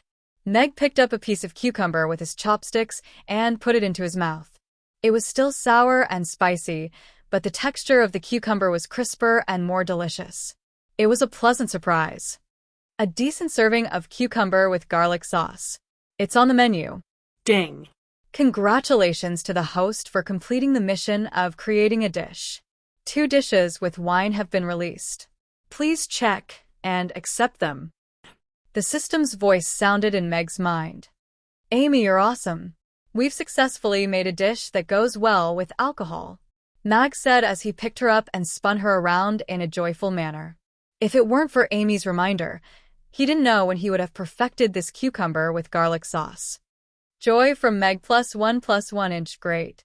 This cucumber is really delicious. Amy's face was also full of smiles. Ding dong. Congratulations to the young mistress for helping her father create a new dish with wine. Mission reward, a set of mini kitchen utensils. Side mission issued. Attack on cucumber. Please teach the young mistress how to make cucumber with garlic sauce and experience real cooking.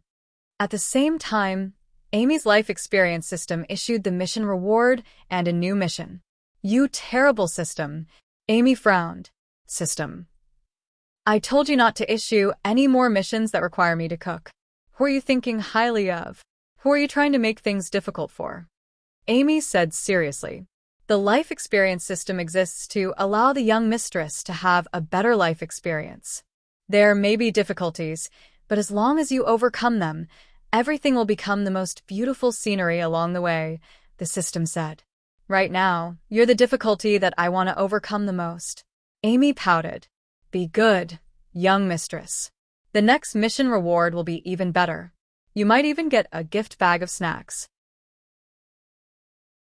The system's tone became even gentler, and there was even a hint of flattery.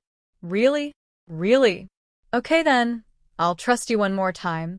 Amy nodded slightly, then looked at Meg and said, "Father, can I learn this?" Meg looked at Amy's big blue eyes blinking cutely, and there was only one thought left in his mind. Say yes. But in the end, reason prevailed over impulse, and he said rather rationally, "If you like it, I can make it for you. But I want to learn." Amy reached out and grabbed Meg's 2 fingers, shook them lightly, and begged, "I also want to learn how to make a simple dish. That way, I can make it for everyone next time." Meg's heart melted at the little one's soft words. He forgot about the blackened fried rice and the mess in the kitchen, and agreed readily, Okay. Father will teach you how to make cucumber with garlic sauce." "I knew Father was the best," Amy said happily, her little face full of smiles. Meg took out 2 cucumbers from the fridge, washed them, and put them on the chopping board. "Then let's start with cucumber with garlic sauce." Amy also took out a set of mini kitchen utensils, knives, and chopping boards.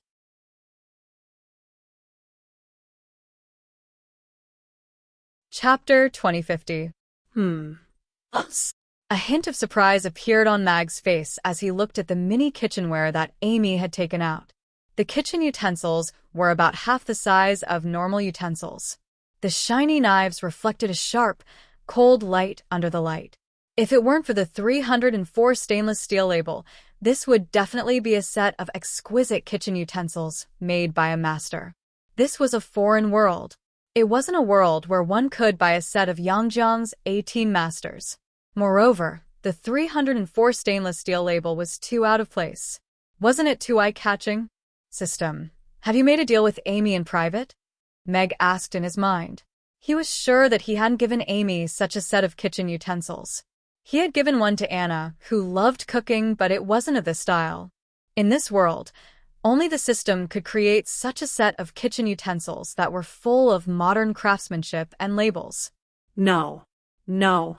It doesn't exist. The system only serves the host and is not allowed to interact with a third party. This is a very important principle in the system's code of conduct. It's the same as the host's code of conduct. Moreover, the quality of this set of knives is extremely low. It's definitely not a product of the system. From the craftsmanship and material, it's indeed a modern mass-produced product. The source is yet to be verified. The system was obviously a little excited, but it made its stance clear. Then where did Amy get this set of knives? Meg frowned. Father, can we start? Amy held the kitchen knife in her hand and looked at Meg eagerly. Then let's start by learning how to slap a cucumber. Meg nodded and didn't rush to ask Amy. He held the kitchen knife and used the back of the knife to slap the cucumber as he said, "You have to be quick. When the cucumber isn't paying attention, slap it lightly." Slap. Cracks of various sizes appeared on the cucumber, and only a small amount of juice splashed out. It looks very simple. Amy nodded. She raised the kitchen knife confidently and slapped it down. Boom. In the end, the chopping table couldn't withstand the attack. Meg, looking at the chopping table that was lying on the ground with its four legs bent, and the cucumber that had been smashed together with the chopping board, his expression was somewhat complicated. Amy, who was holding a bent kitchen knife in her hand, also looked shocked. I just patted you lightly, Amy said innocently as she turned to look at Meg. Yes, I know. Meg forced a smile as he patted Amy's head and comforted her. It's okay. Chefs do this all the time. He knew that Amy hadn't done it on purpose. It was just that the little rascal had learned his starting stance, but she hadn't learned how to pull back when she landed on the cucumber. With this slash, not to mention a cucumber, even if it was a stone melon, it would be smashed into pieces. As the saying goes, you can master something as soon as you learn it, but you can't do it as soon as you do it. This knife seems to be broken too. Amy looked at the bent kitchen knife in her hand and was a little troubled. Meg took the kitchen knife and broke it into two with a gentle snap. He shook his head and said, "The quality is too poor. If Meg really wants to learn how to cook, you can get a Rome master to make you one when we return to Chaos City. It's you two who are too violent. Freakishly strong woman and freakishly strong father. It's so hard for me." A certain system corner roared. Okay. Amy nodded obediently. Meg cleaned up the mess in the kitchen and reinstalled 4 super alloy legs on the chopping table. They were the kind that could withstand a 7th-tier knight's hammer. He took a slightly smaller knife from the knife rack and passed it to Amy. Meg looked at her and asked, "But where did you get this set of knives, Amy? I don't remember giving you such a set of knives, and I didn't buy any when I went out." This is... Amy opened her mouth and then heard the system's urgent warning in her mind. She felt Meg's concerned gaze, and a troubled expression appeared on her face. "Stupid system. Father said that I have to be an honest child. I can't lie," Amy said in her mind angrily. "Little mistress, please calm down. As your system, I have to sternly warn you about the importance of keeping this a secret. Furthermore, the natives may not be able to understand a high-level existence like this system. Once it's exposed, they may cause terrible harm to Little Mistress. According to the system's handbook, there have been cases where the host was dissected for research after the system's existence was exposed, and there were also cases where the host was burned to death on the spot. Even if your family didn't hurt you, once outsiders find out, there may be rumors that you're being controlled by the devil in this fantasy world, and it may bring harm to your family." The system tried its best to persuade Amy. Its tone was gentle and sorrowful, and it almost knelt down in front of her. "Oh my God. Why did I have such an adorable host? Daddy, heavenly axiom. I want to go home. Will it bring harm to Father and the others?" Amy suddenly became a little nervous when she heard this. "Yes, we have to keep this a secret and become stronger. Only then will we be able to protect them," the system hurriedly said, as if it had grasped the key point. "Then how do you want me to make it up?" "I really don't know how to lie." Amy was a little troubled. Just say that you picked it up from the ancient well at the back door. Later, I'll put some other things in it to create the illusion that the ancient well leads to another space. This way, the rewards you receive in the future will be legitimately obtained. Your father is only a native, so he won't know so many tricks, the system suggested. Sounds like it's okay. Amy nodded slightly, and her eyes flickered as she said, I picked it up from the well at the back. You picked it up from the well? Meg was a little surprised. From Amy's expression, he could basically tell that she was lying. However, Amy wasn't a child who liked to lie, so she must have her reasons for doing this.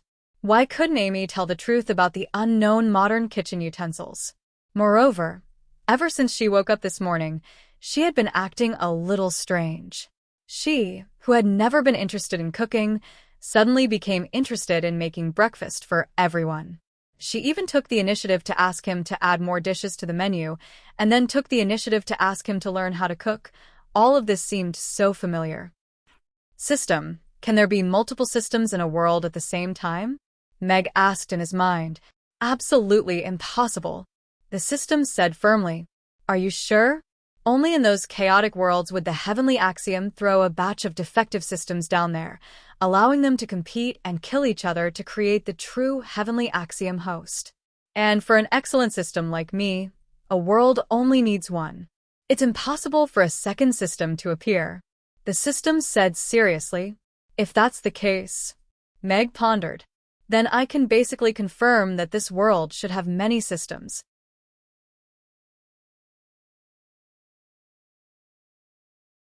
Chapter 2051. I think you're scolding me, but I have no evidence, the system said. If Amy obtains a system, will she be required to keep it a secret?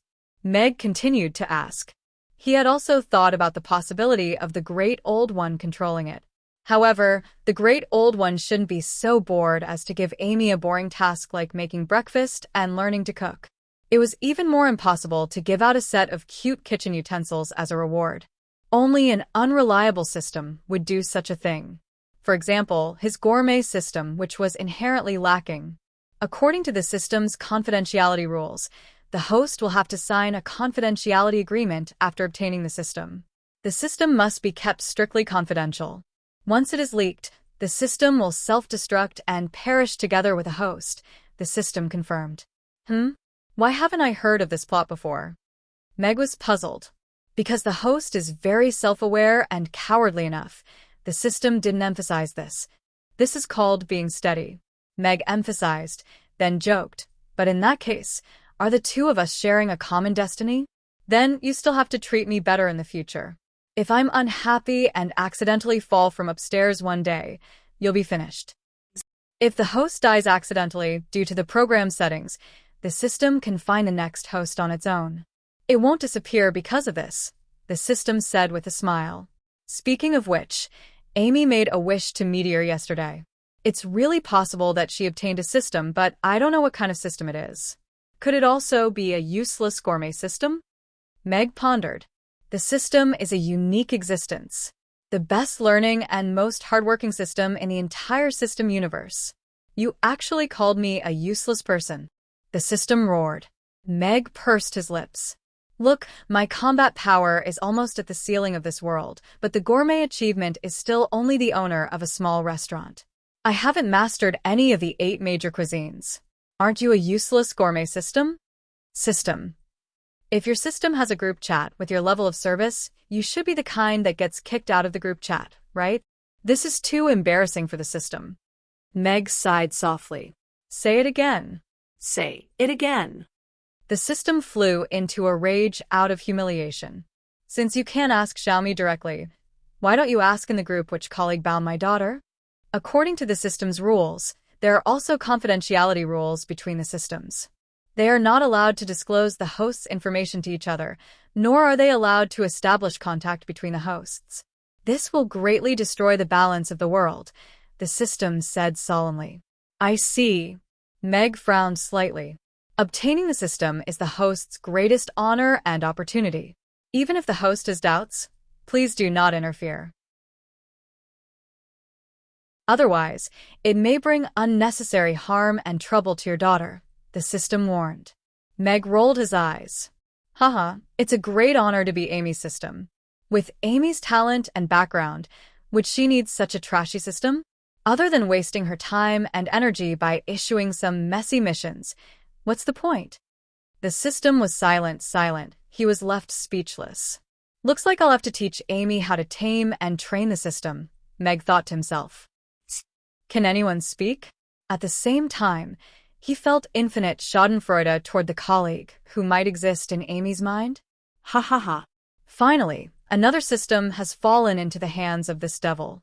I want to see who will be kicked out of the group chat with me next time. Meg ended his short conversation with the system and looked at Amy with a smile. I see.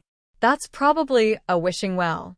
Let's go into the well later and see if there's anything else. Okay. Amy nodded happily.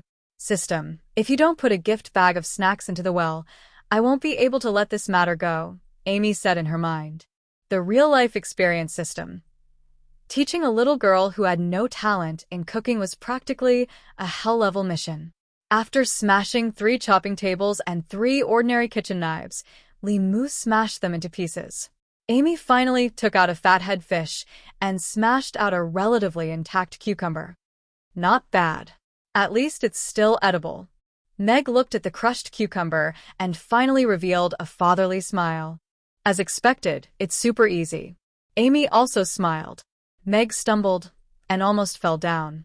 Looking at the trash can that was almost filled with chopped cucumbers and cucumber dregs, he said earnestly, "My dear daughter, in the future, if someone asks you to do something unreasonable or impossible, you must firmly reject them. Don't be restricted by the rules. In your territory, you are the rules." Okay. Amy nodded obediently, although she didn't quite understand. The real-life experience system, it seems like someone is targeting you, but I don't have any evidence. That's all for today. We'll learn how to make sauces tomorrow. Meg happily ended today's lesson. It was a system mission, so it was fine as long as he could deal with it. As for whether the cucumbers met the requirements or not, it wasn't for the host's father to consider. The host and the system were equal. In this way, he was the system's father. See, this logic was perfect. Let's go and see if there's anything in the well. If there's nothing good, I'll fill the well. Meg took off his apron and led Amy to the backyard.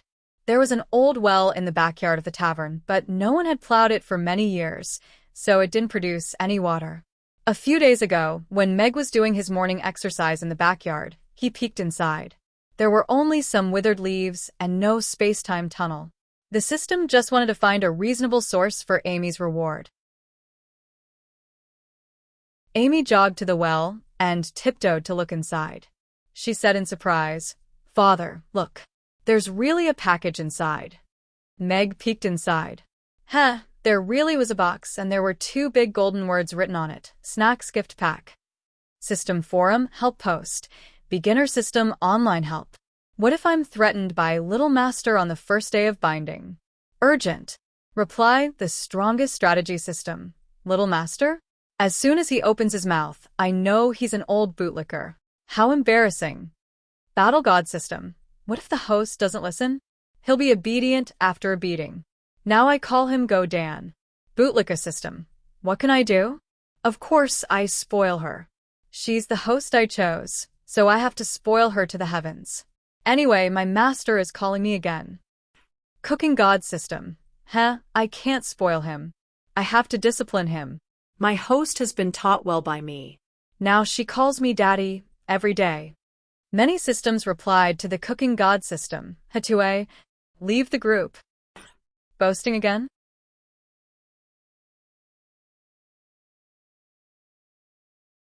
Chapter 2052. Meg waved at the well, and the gift bag of snacks flew up. He grabbed it and placed it on the empty ground beside him. It's really a gift bag of snacks. Amy exclaimed in surprise. Meg heaved a silent sigh on behalf of the system. Judging from its tone and words, it was clear that the system was acting on its own. However, Meg could not ignore the performance that it was supposed to perform. He could only squeeze out a surprised smile and say, "It's really a gift bag of snacks." Humans are indeed repeaters, a certain real-life experience system said with a sneer. Amy opened the gift bag. Inside the box were Lay's potato chips, Mimi shrimp crackers, Wailong's spicy strips, Maltese, Coca-Cola. Meg raised his eyebrows slightly. He wondered if the system had found a random convenience store on Earth to pack these snacks. How do I eat this? Amy grabbed a bottle of Coca-Cola and shook it before forcefully breaking it open. Bang. Before Meg could stop her, the bottle of Coca-Cola had been forcefully broken open. The Coca-Cola gushed out and drew a rainbow in the air. Amy's hand trembled, and the half-full bottle of Coca-Cola fell to the ground. Fortunately, Meg caught it in time. He smiled and wiped the Coca-Cola off Amy's hand with a handkerchief. This is Coca-Cola, and it's also a Coca-Cola. You can't shake it before drinking it. Otherwise, the Coca-Cola will gush out. A drink that will make me happy? Amy asked in surprise. You'll know when you try it. Amy picked up the Coca-Cola, tilted her head back, and took a few big gulps. Burp. Amy put down the bottle and let out a long burp. Then she flashed a bright smile at Meg. It really does make me happy. This is really a good well. It's just like a wishing well, Amy said happily as she covered the Coca-Cola. Well, if it's obedient, we'll keep it. If it's not obedient, we'll bury it, Meg said with a smile. Hee all right. Amy picked up the bag of snacks that was bigger than her and slung it over her shoulder as she said, I'm going to share these snacks with Big Sister and that way I'll be twice as happy. The two little ones happily shared their snacks. Meg could occasionally enjoy 1 or 2 Melissa brand elixirs, but he was thinking about the problem of Amy's system. From the looks of it, this system shouldn't be the kind of system that had a deep grudge, nor was it some perverted choice system. It definitely wasn't the kind of system that would court death so easily. It allowed Amy to make breakfast, create new dishes together, and learn how to cook. It seemed more like an experiential system. If that was the case, Mag would feel a little more at ease. It was a good thing for children to experience more life. They would be able to understand the sufferings of the world and know where the food on their plates came from. As a human, it was better to have a firm footing on the ground. If he was as arrogant as he was in his previous life, it would be easy for others to be jealous of him. Of course, if those chefs who had cursed him to this world saw his current state of being a winner in life, what kind of expression would they have? Like this. Or like this. System.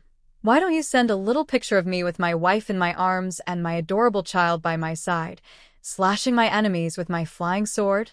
Meg said in his heart. Does the host want to receive the transmigration package again? Ha, a bunch of narrow-minded people. Meg pursed his lips and gave up. Life was so wonderful now. He didn't want to transmigrate again, even if he had to go back to Earth. Chief Editor. The distributor in Chaos City wants us to print an additional 100,000 copies. An editor said in a trembling voice as he barged into Garland's office excitedly. What? Garland, who was working at his desk, looked up at the editor in shock. 100,000 copies. The order from Chaos City. The advance payment has already been sent, the editor confirmed, and presented a copy of the order form. Garland looked at the order form thrice, still in disbelief. How can a single market in Chaos City be so popular? The Whole Foods and America plan had been running for years. Even the Demon Islands could buy Whole Foods and America's latest periodical. However, Whole Foods and America's influence was mainly concentrated in the Roth Empire.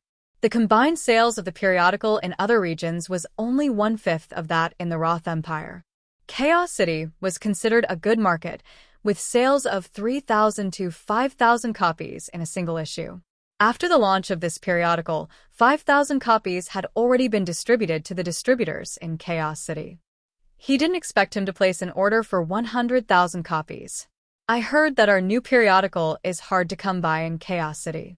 The second-hand periodical is already priced at 500 copper coins a copy, but it's still priceless, the editor said agitatedly.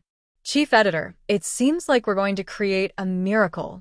The periodical's sales this month have already exceeded 150,000 copies, and all the distributors are still crazily asking for more copies. This isn't a miracle created by us. It's Mr. Mac. Garland couldn't hide the joy on his face, but he was still calmer. That's right. Mr. Meg revealed his true identity, and together with the famous recipe of eggplant with garlic sauce that he taught previously, there's such a miraculous sales. The editor nodded in agreement. Find a few more printing factories and get them to do their best to print, but they must ensure the quality, Garland said seriously. Garland said with a serious expression, we've also talked to the distributors. They must not increase the price.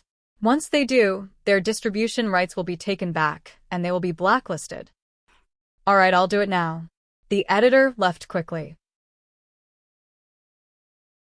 Milo sauntered into the chief editor's office and sat down opposite Garland. He crossed his legs and said, I think you should just invite Boss Mag over to write the manuscript for you. Just this sales volume alone has already crushed countless gourmets who have been famous for a long time. If I had this ability, Boss would wake up laughing in his sleep. Garland pursed his lips with a smile. But Boss wants us to go to Chaos City again and try to get Mr. Mac to write for us on a long-term basis. If that doesn't work, he can provide us with material. I'm just a freelance writer. Is it really okay for me to go on a business trip every time? There's enough money this time. Meals, foot washing, and back scrubbing will all be reimbursed. All right. Even if it's a dragon's lair or a tiger's den, I'll go with you. Mr. Mac's literary talent is really not bad. The rhetoric isn't fancy, but it's just right. It's less greasy. It's simple and easy to understand. Even I, who have never cooked before, feel like I can do it after reading it, Vanessa said with a smile as she sat in the horse-drawn carriage and flipped through the magazine in her hand.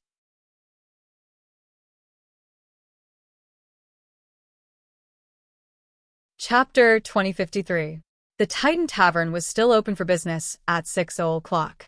When Meg opened the door, there were already over 100 people outside. However, most of them were not attracted by the aroma of the wine, but by Amy, who was sitting on a stool with Ugly Duckling in her arms. You accomplished nothing when you were young. Sometimes you felt sorry for yourself, and sometimes you were depressed. Sometimes you clenched your teeth and worked hard, but your life never improved. You were in pain until you were 30 years old, the fortune teller said. Zhang San asked excitedly, what about after 30 years old? The fortune teller closed his eyes and said calmly, after 30 years old, you'll get used to it. Amy said with her eyes closed, looking charmingly naive. Hee. I'm dying of laughter. Although it's funny, why do I feel like I've been enlightened? Stop laughing. This master is talking about you.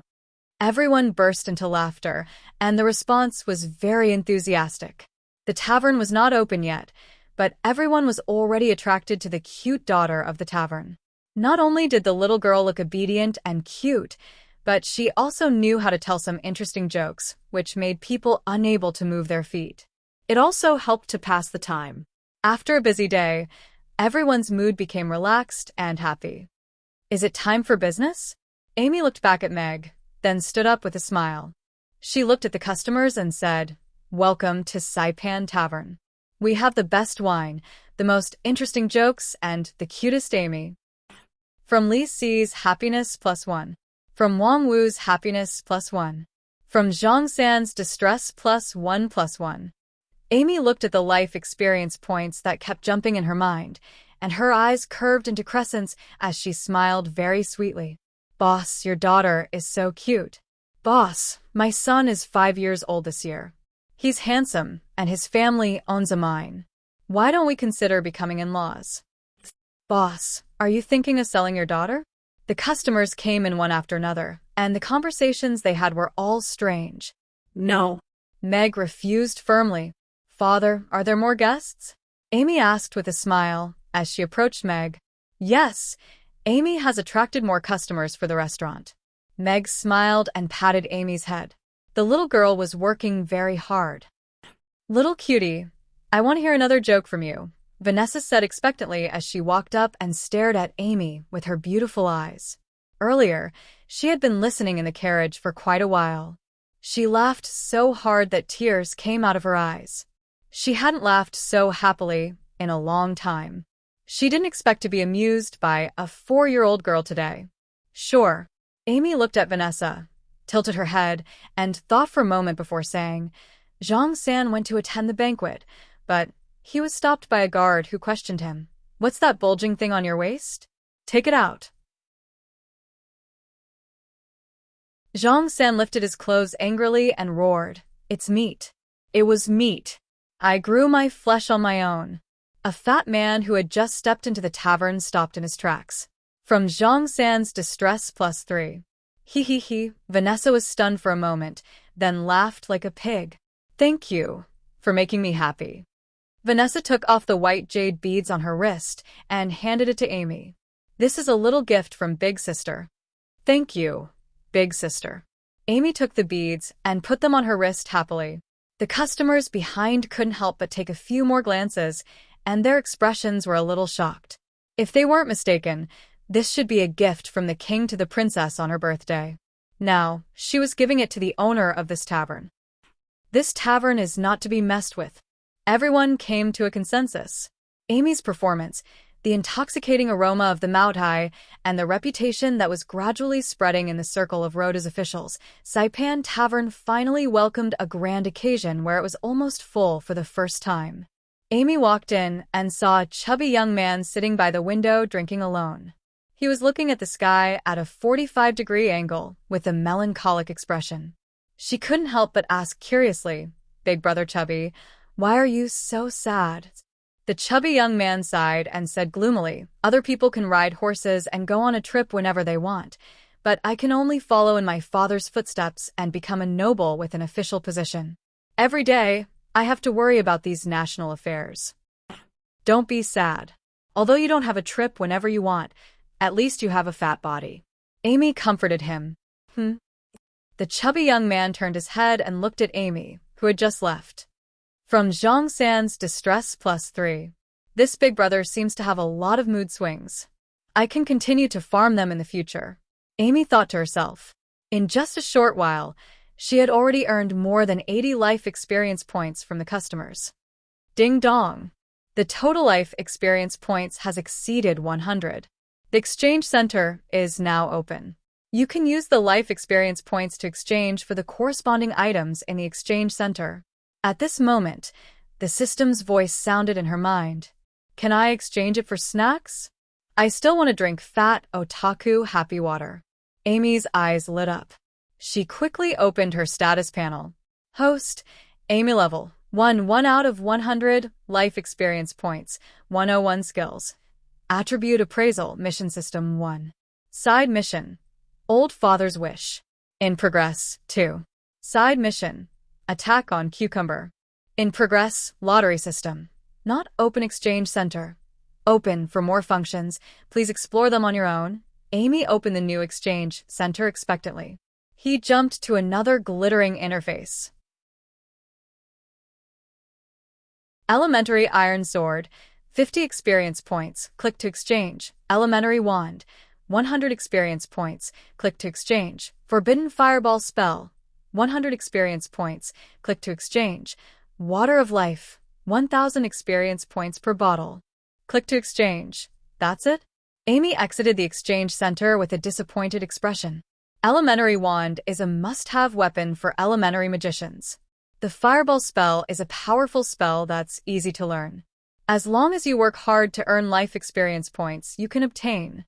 The system enthusiastically promoted. Come on, there's not even any water of life. What an unattractive reward. I don't want to play anymore. Go ahead and try it yourself. Amy sat down on the chair behind the counter and interrupted the system with interest. Then, she picked up the water of life and took a sip. This was what Irina brought home the day before yesterday. It was their drinking water recently. System. The script he received wasn't like this, was it? How could the host, who was still in the beginner's village, drink water of life and look down on his reward pool so much? I'll give you one last chance. If I still don't see any water of life when I open the exchange center next time, then I won't play with you anymore. It's boring, Amy said. System forum, beginner system help post. What should I do if the host starts off too strong? Beginner items don't match. The system was confused. End of chapter.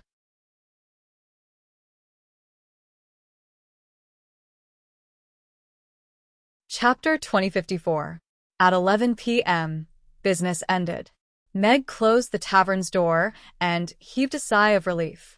The tavern had served over 180 customers tonight, and the turnover had exceeded 100,000 copper coins for the first time. As most of the money was collected by Amy, Meg lost the chance to hide his secret stash. "Father, this bracelet can even glow in the dark," Amy said happily as she came out from under the table and waved the bracelet in her hand. "It's a very valuable item," Meg said with a smile. Only Vanessa would give away the luminous pearl bracelet so casually. "But where's Mother? She hasn't come back today?" Amy asked as she put her hands down. "She went back to Chaos City. Maybe she has something to settle." Meg was not very worried about Irina. With Ozzy around, it would not be difficult for her to break through even if something unexpected happened. After all, Chaos City was their main base, so there would not be any big changes. "Let's go. It's getting late. We should go upstairs to wash up and sleep." Meg held Amy's little hand and walked towards the stairs. A series of light footsteps could be heard, and appeared at the top of the stairs with a sketchbook in her arms. "And what's the matter?" Meg asked with a smile as he stopped in his tracks, and passed the sketchbook in her arms to Meg. Meg took the sketchbook. The cover was a pretty and adorable mermaid sitting on a reef, and the background was the rippling sea. The most eye-catching thing was the bowl of red braised pork in the mermaid's hands. It was instantly soul-stirred, wasn't it? Just by looking at the cover, giving it a title like The Indescribable Story of the Mermaid and Red Braised Pork was not off-topic at all. Compared to an innocent and adorable mermaid, a bowl of red braised pork was more interesting. In just 2 days, Anne's drawing skills had improved significantly. No matter if it was the style or details, they were all exquisite and impeccable. Even the bowl of red braised meat was a mixture of fat and lean meat. The color was bright and attractive, making people envious. "What a beautiful little mermaid. Big sister, and is so awesome," Amy exclaimed as she climbed onto a nearby stool. Flipping open the album, it was still the familiar story of the mermaid, but compared to the first version, this version's storyboard, characters' expressions, and lines had all improved greatly. Of course, the most important thing was that an old man named Meg was inserted into the story. He taught the little prince how to cook red braised pork on the spot and helped him capture the mermaid's heart. You see, this is the quality that an excellent cartoonist should have. Not only did it allow him to enter the story of the mermaids without feeling out of place, but he also played a very important role. The cooking process of the red braised meat was also drawn perfectly. Even a person who did not know how to cook could take this picture book and follow the steps in the picture to make a qualified red braised pork. Anne put her hands behind her back and looked at Meg nervously and expectantly. He was like an obedient student waiting for the teacher to announce his results. "Perfect, very perfect." Meg closed the album, looked at Anne and praised sincerely, "And you are a natural cartoonist. You have an unparalleled talent in this area." And finally smiled. Her face was slightly red, but her eyes were shining. "Let me take a look at it again." Amy took the album carefully from Meg's hands and ran upstairs. "The drawings are so good. It's a pity not to publish them. But I see that the equipment of the publishers of these albums in Rodu is a little shabby. I'm afraid they can't print the original art." Meg pondered for a while and said, "How about this? I'll open a printing factory and specialize in printing your albums." And nodded obediently, but she didn't seem to understand what Meg was saying. "Let's go. It's getting late. Wash up and go to bed first." Meg smiled and touched her head as he said dotingly, and squinted her eyes and rubbed against his hand. Then she turned and went upstairs. After telling the two little fellows a bedtime story, Mag went back to his room to change into a set of black clothes before leaving the tavern after the two little fellows had fallen asleep.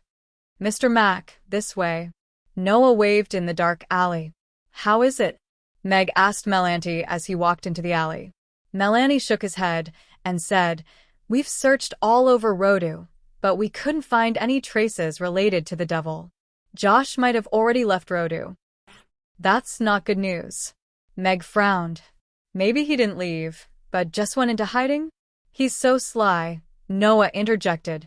Now that he has become a public enemy, there's not much room for him to do in Rodu. There's not much value in staying here. He probably won't take the risk to stay in this city with the most 10th-tier powerhouses. Meg shook his head. It'll be even harder to find him now. Then where would he go? Noah asked. Meg thought for a while and said, if he wants to become stronger, he has to keep creating conflicts and then gain more resentment from them. Or he can appear in places with strong resentment and directly absorb it. Maybe we should go to the far north to take a look. That was an ancient battlefield. Countless corpses are buried under the snowy plains, Melanti suddenly said. That godforsaken place. Noah's face fell. There aren't even 2 ghosts. He probably won't appear there. Once he thought about leaving the warm and comfortable Rodu and going to the snowy far north, he felt that his life had suddenly lost its light. Melanti looked at Meg and said, we'll set off tomorrow morning. If we find any traces of him, we'll inform Mr. Mack immediately. All right. Meg nodded. Let's search Rodu again tonight. We'll go to the second prince's residence to take a look. All right. Melanti nodded. The 3 of them quickly disappeared into the dark alley. An hour later, Meg flipped over the wall of the second prince's residence. Looking at the wooden box in his hand, he frowned slightly. Looks like this is the source of the devil. Greed still made him lose his soul, Melanti said with a sigh. This means that the devil that controlled Josh is not the same as the one that escaped from the seal under the Golden Dragon Island. We have 2 enemies. Meg handed the wooden box to Melanti. Melanti kept the wooden box and solemnly said, I'll find him as soon as possible, before he sets up an even bigger scheme. Be careful. Meg nodded. Let's go, kid. Melanti turned and left. Didn't you say we're leaving tomorrow morning? Noah was puzzled. When the devil comes looking for you, he won't give you the chance to spend the night, Melanti said with a smile. Goodbye, Mr. Mack. Noah waved at Meg with a bitter face and quickly followed Melanti.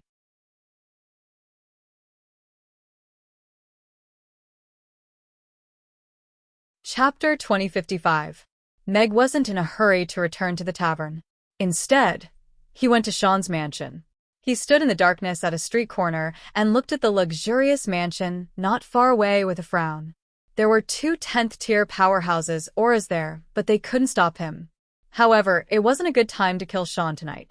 Josh was already socially dead, and Sean was the only heir Andre had chosen to the throne. As for the third prince, he was just a kid who liked carpentry, so he wasn't in Andre's consideration at all. If he killed Sean now, he couldn't guarantee that Andre would do something crazy. Sean was on his must-kill list, so he didn't care if Andre had an heir or not. Because Andre would eventually die in his hands too. He threw a piece of wood into the mansion, and then turned to leave. Not long after, a 10th-tier powerhouse rushed out with a group of knights. They searched around, but returned without finding anything. In the study, Sean looked at the stone with a terrifying demon carved on it that his subordinate presented to him. His face was a little pale. Sean retracted his gaze and ordered, "Send it to the palace tomorrow morning and report this to Royal Father." Everyone left, and Sean's expression gradually calmed down. He mumbled to himself, "Good for you, Josh. You can't even protect yourself, yet you still remember to threaten me. I hope you can hide better and not let my men find you." Chaos City. At the big square in front of the textile factory in the north of the city, Irina stood on the stage and loudly said, "Political power comes from the barrel of a gun. This is an eternal truth. We have to abandon our illusions and prepare for the final battle with the diehards led by Helena. We have to completely liberate the wind forest, rescue our comrades from the fire and water, and rebuild the wind forest. Down with Helena. Rebuild the wind forest." The tens of thousands of elves in the square cheered at the same time. His eyes were glowing. That was his yearning for freedom. "I will select an elite knight elven troop from among you. I hope to give Helena a heavy blow, but I don't want you to suffer unnecessary casualties because of this. From today onwards, Ashley will be in charge of this. It's voluntary, so I hope everyone can actively participate, Irina continued. The audience cheered again. Irina nodded slightly at Ashley, who was standing at the side, and then walked down the high platform. After this mobilization, it's equivalent to declaring war on the wind forest again. Have our people in the wind forest been arranged in place? Irina returned to her office and asked Ashley, who had followed her in. Yes, the personnel have been arranged. Ashley nodded. During this period of time, the internal division within the wind forest has given us many opportunities, and we have also obtained the support of many experts. Princess, there's one more thing. Ashley looked at Irina with a hesitant expression. Speak. What our clansmen are most concerned about is actually Her Majesty, the Queen's attitude. I wonder if you're still able to communicate with Her Majesty the Queen, Ashley said. Irina shook her head. I can't contact the Queen either, but this matter concerns the fate of the elven race and the future of all of us. The Queen's attitude isn't important. What's important is what we really think. Ashley's gaze gradually became clear. She nodded solemnly and said, I will pass on this message to my clansmen. Meg returned to the tavern. After washing up, he didn't rush to sleep. Instead, he went to the study. According to his understanding, the most advanced printing factory on the Norland continent used engraving printing. Hence, the picture albums were mainly in black and white. Of course, there were also some high-end picture albums that were hand-drawn, and the colors would be more vibrant and rich. However, the price of such picture albums was very high, and they were usually custom-made. For example, some rich people like to look at picture albums with colors, and they might order a hand-drawn picture album from an artist. If that exquisite picture album of his hadn't flown away, it should be able to sell for a very good price with a classic plot and exquisite illustrations. Thinking of this, he couldn't help but glance in the direction of the Titan Tavern. The Titan Tavern had just closed for the day. The window facing it was closed, but the lights were on inside. He could even see a figure walking past occasionally. It should be the lady boss's boudoir. Luckily, it's a Chinese version. I can't read the words, so it shouldn't be a problem, right? Meg mumbled in his heart, feeling a little guilty. Retracting his thoughts, Meg thought seriously about the manufacturing plan for the printing machine. He had a blueprint for the color printing machine in his mind. The process for this thing wasn't particularly complicated, but if he wanted to solve the entire problem in the alternate world, such as the paints, electronic components, and so on, it would take at least a year or two. The steam locomotive was only able to be launched so quickly because the Hill had invested a lot of money and allocated a lot of manpower and resources. It was a little too complicated to build a printing machine just to print a picture book. System. Are there any second-hand printing machines for sale? Meg asked in his heart. Host, please mind your words. This system is. I'll give you more money. How much? Twice. No matter how much you add, as a god of cookery system, this system will never buy or sell second-hand printing machines, the system said sternly. Then forget it. You're not the only system. I'll find Amy's system tomorrow and get one for free, Meg said leisurely as he pursed his lips. System. The next morning, Meg woke up half an hour earlier than usual.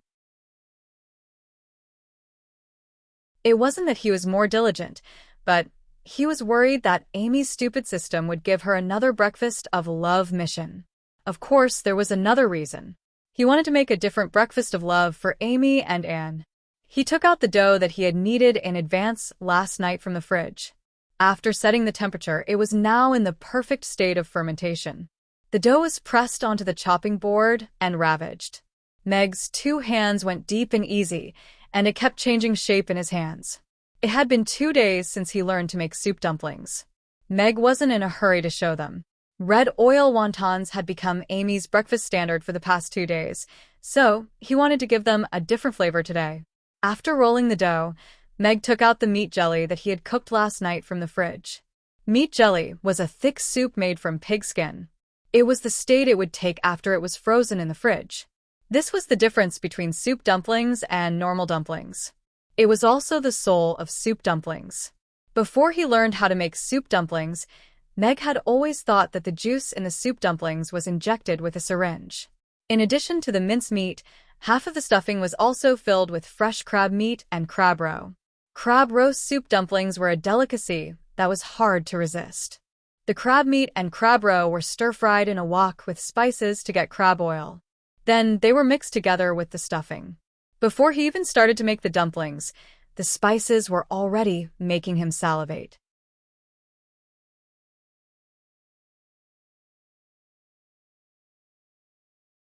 Chapter 2056. It smells so good. What delicious food did my father make this time? The two little heads poked out of the kitchen door and looked curiously at the steaming bamboo drawers stacked high on the stove. The aroma of the steamed buns mixed with the steam wafted over. Meg looked back at the two little guys and said with a smile, "Are you done washing up? If not, go upstairs and wash up first. You'll be able to eat steaming hot soup dumplings when you come down." "Father, what are soup dumplings?" Amy asked curiously, unable to move her feet. "You'll know in a while." Meg kept them in suspense. Okay. Amy nodded and went upstairs to wash up. Not long after, the two little guys came downstairs again. Meg had already turned off the stove. After waiting for a while, he came out of the kitchen with 3 drawers of soup dumplings. Under the expectant gazes of the two little guys, Meg opened the lid of the bamboo drawer. The 3 soup dumplings almost took up all the space in the small bamboo drawer. The thin skin was almost translucent and looked exquisite. It was full of soup, but it still maintained its round and plump shape. The folds were even and beautiful, and there was a little crab roe in the middle. Lying in the bamboo drawer, it looked like a blooming chrysanthemum. "Wow, it's so beautiful." Amy's eyes lit up. She couldn't help but poke the soup dumpling lightly. The skin of the soup dumpling collapsed slightly, but it bounced back with great elasticity. The soup dumpling trembled, as if it was still a little angry. "It's so cute." Amy's eyes lit up. The ones with yellow dots on the folds are crab roast soup dumplings. The ones without yellow dots are ordinary soup dumplings. Try them and see which one you like. Meg picked up a soup dumpling with his chopsticks. The originally flat and round soup dumpling became as round as a lantern when he picked it up. It was full of soup, but it didn't explode. Meg put a crab roast soup dumpling in each of the two little guys' shallow plates and reminded them, "It's just out of the oven. The soup inside is very hot. Be careful when you eat it. Take small bites." Yeah. The two little guys nodded, but their attention was completely attracted by the soup dumplings. He didn't know if they heard what he said. "Play, play, play."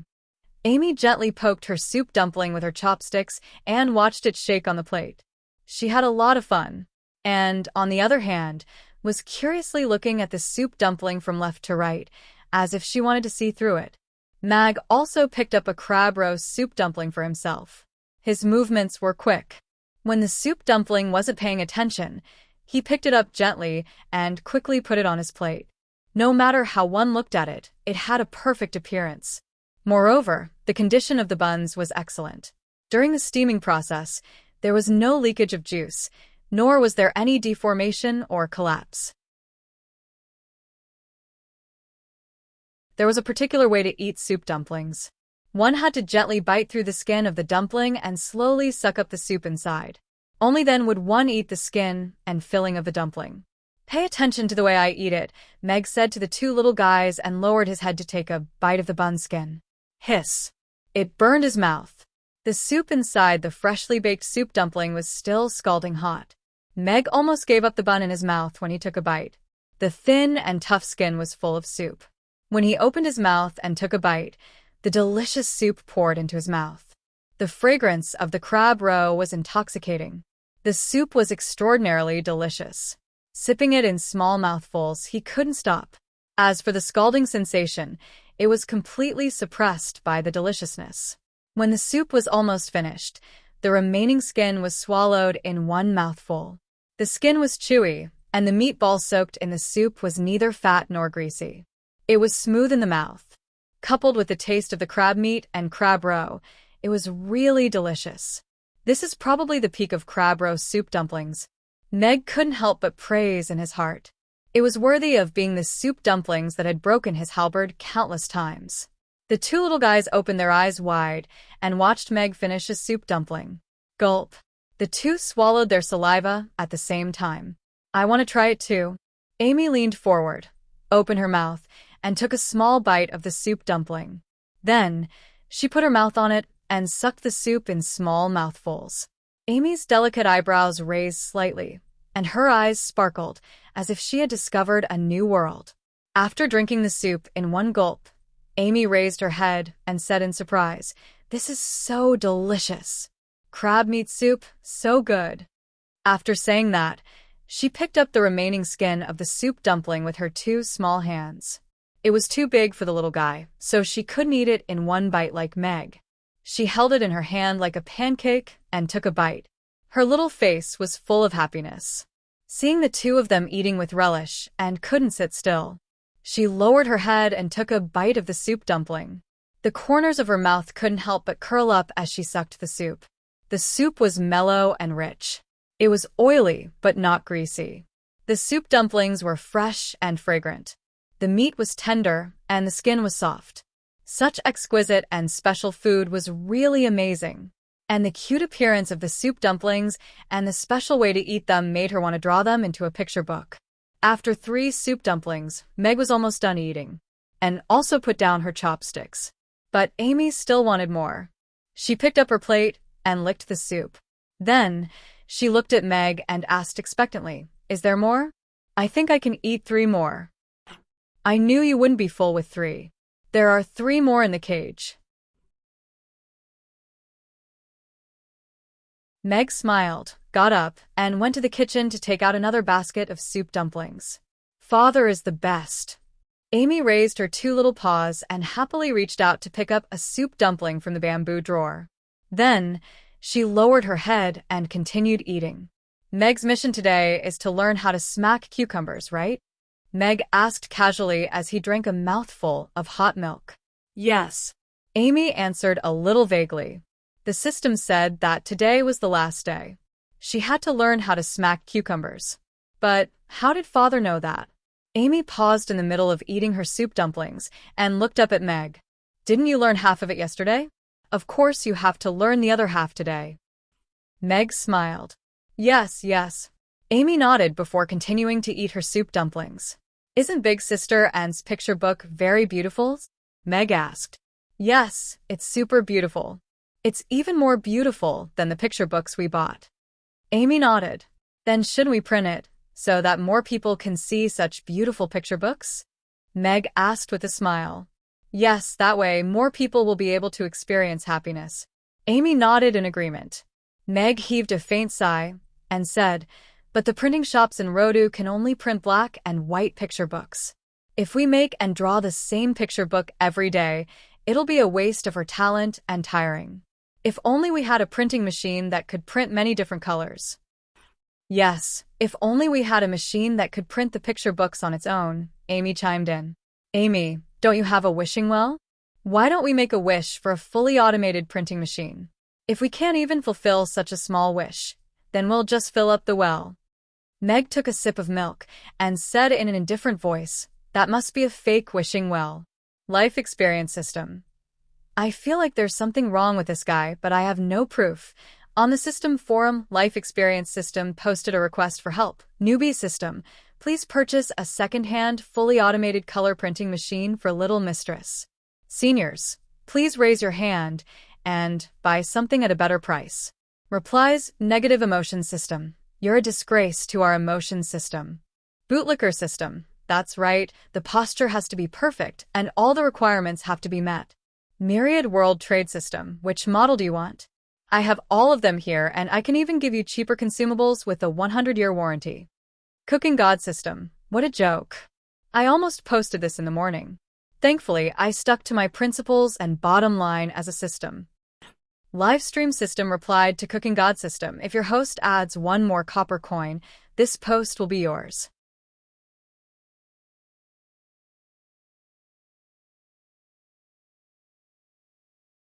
Chapter 2057. System. "I want a fully automatic printing press. If you don't have one, then I won't do missions anymore." After filling her stomach with milk, Amy asked the system, According to the system manual, the mission rewards are determined by the system. Young mistress, you can't ask for it. The real-life experience system decided to struggle a little. Then, do you think it's appropriate to give me a fireball? Amy asked with a frown as she played with the small fire dragon in her palm. System. If he had posted too many requests for help recently and was restricted by the moderators, he would definitely go to the system forum and post another request for help. Of course, if you can help me level up, then I'll consider not getting a printing press, Amy added. Young mistress, please work hard to complete the mission. The mission to learn how to slap cucumbers has been confirmed. 1 fully automatic printing press. The system quickly said. The requirement to level up was too much. In comparison, a second-hand printing press was nothing. Can't help it. My host is still a baby, the system comforted itself, but the more it thought, the angrier it got. I'm still a baby. Amy ran into the kitchen from the back door and looked at Meg happily. Father, I've already made a wish to the wishing well. It said it would give us the printing press. That's great. Meg was all smiles. He had saved tens of thousands of copper coins. Thinking about it this way, the system was still quite useful. The god of cooking system, brother system, you're really pitiful. Come, let's continue learning how to slap cucumbers. We learned how to slap cucumbers yesterday. Today, we just need to learn how to make the sauce. Meg brought Amy into the kitchen.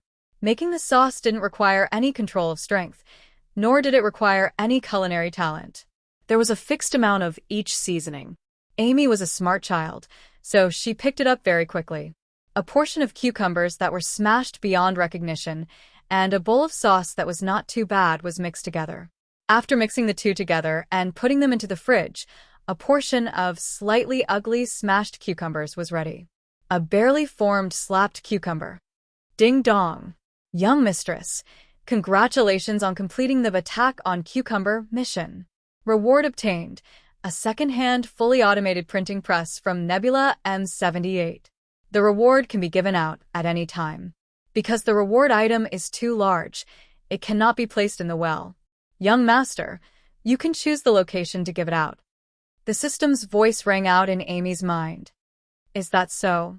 Amy looked up at Meg and said, Father, the wishing well said that the printing press is too big and can't fit it in the well. Where should we put it? Meg. Life experience system. Oh my God. Eyes split open. The awkward silence lasted for 3 seconds before Meg smiled and said, Then let him put it in the house next door. That's also our house. Okay. Amy nodded. Smile and live on. The real-life experience system comforted itself in its heart and then distributed the second-hand printing machine that it had spent half a day haggling over.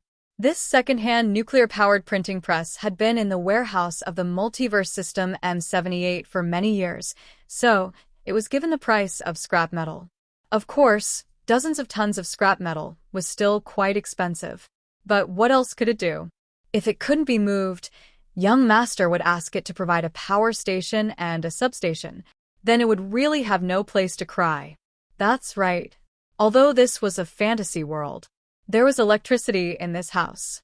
This was a loss. The real-life experience system's otherworldly experience rating was 10086. It tastes great.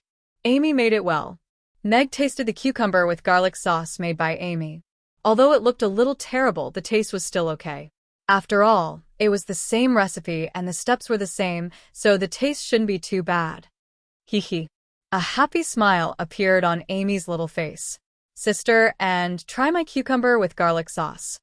Amy carried a plate out of the kitchen and handed a pair of chopsticks to Anne. She looked at her expectantly and picked up a piece of cucumber with garlic sauce and put it into her mouth. Her eyes immediately curved into crescents. After swallowing the cucumber, she gave Amy a thumbs up. Hee hee, then I can often make cucumber with garlic sauce for you guys in the future. Amy held the plate and ate with relish. After all, she made it herself, so she felt a great sense of accomplishment. After the little one finished eating, Meg couldn't wait to take Amy to the house next door. This was originally a restaurant. The hall on the first floor was very spacious, and the things inside had been emptied. It was more than enough to store a printing press. However, when Meg opened the door, there was nothing inside. There wasn't even a bicycle, let alone a printing press. "Father, is the printing press like this?" Amy asked as she pointed at a shabby ornament in the corner. No. "This is just a landscape tree that has died." Mag shook his head. He confirmed again, and indeed, he didn't see any printing press. "Why don't you communicate with the wishing well again and see if there's any problem with the teleportation?" Meg looked at Amy. "Okay, then I'll ask." Amy nodded and then said in her mind, "Stupid system. Where's the printing press? Why isn't there one? Are you lying to us?" The reward has been issued. The system was a little guilty, but there really wasn't any printing press here. Why don't young mistress go next door and check again?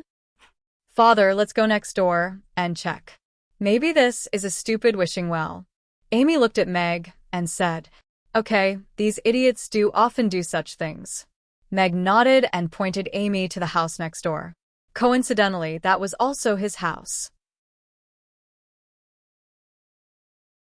The God of Cooking system. The Life Experience system. Sure enough, Meg saw the printing press in the house next door. In M78 Nebula's Big Mac. Its huge 5-meter-tall body almost broke through the ceiling. When Meg saw the nuclear power symbol on the side, he was so shocked that his mouth opened wide, and he was speechless for a long time. What the fuck?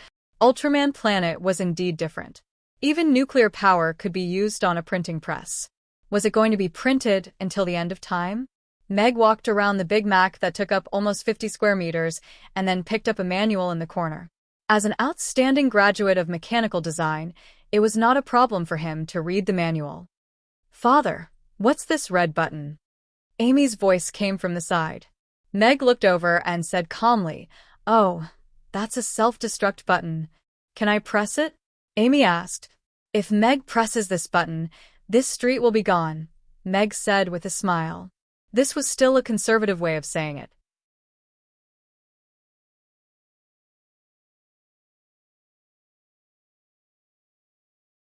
Chapter 2058.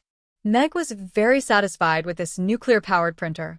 According to the universe calendar, it had a history of over 300 years, enough to be classified as a cultural relic. But it was nuclear-powered. This alone was enough to defeat all other printers.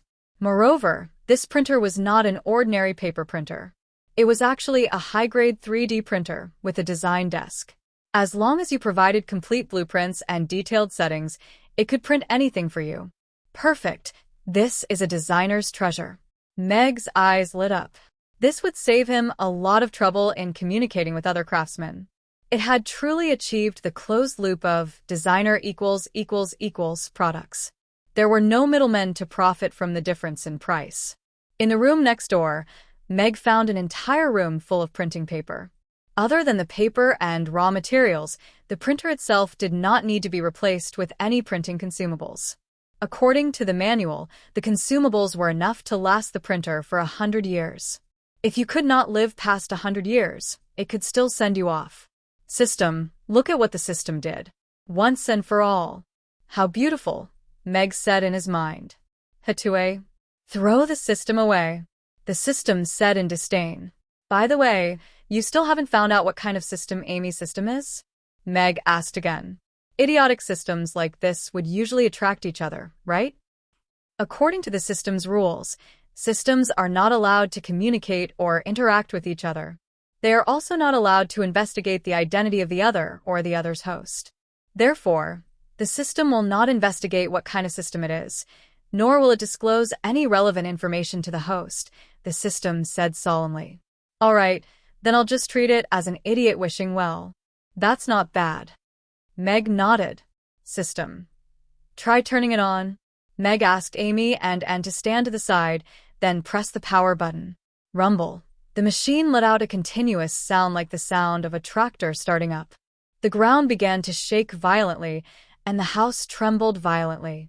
Dust flew out from the printing machine, and the pendants on the roof rustled down. It was as if a rocket had been ignited and was about to take off. Father, is the house about to collapse? Amy took out her magic staff and erected a frost barrier over her and Anne's heads. She looked at Meg in surprise. Meg hurriedly pressed the shutdown button, and only then did the roaring steel behemoth slowly stop. As expected of Ultraman's exclusive printer. It's so high-profile even when it's turned on. Meg reached out and patted away a lamp that had fallen on top of his head. He frowned slightly. What's that? How terrifying. It feels like the whole world is shaking. I thought I was dreaming. She almost threw me off the bed. On Romo Street, there were dumbfounded neighbors running out of their houses. Some were even in their pajamas. Everyone's faces were filled with shock. They were afraid of the sudden tremors. Miss, run. The ground is shaking. A young servant ran into the room and dragged AI Faye, who had just sat up in a daze, out of the room. Wait.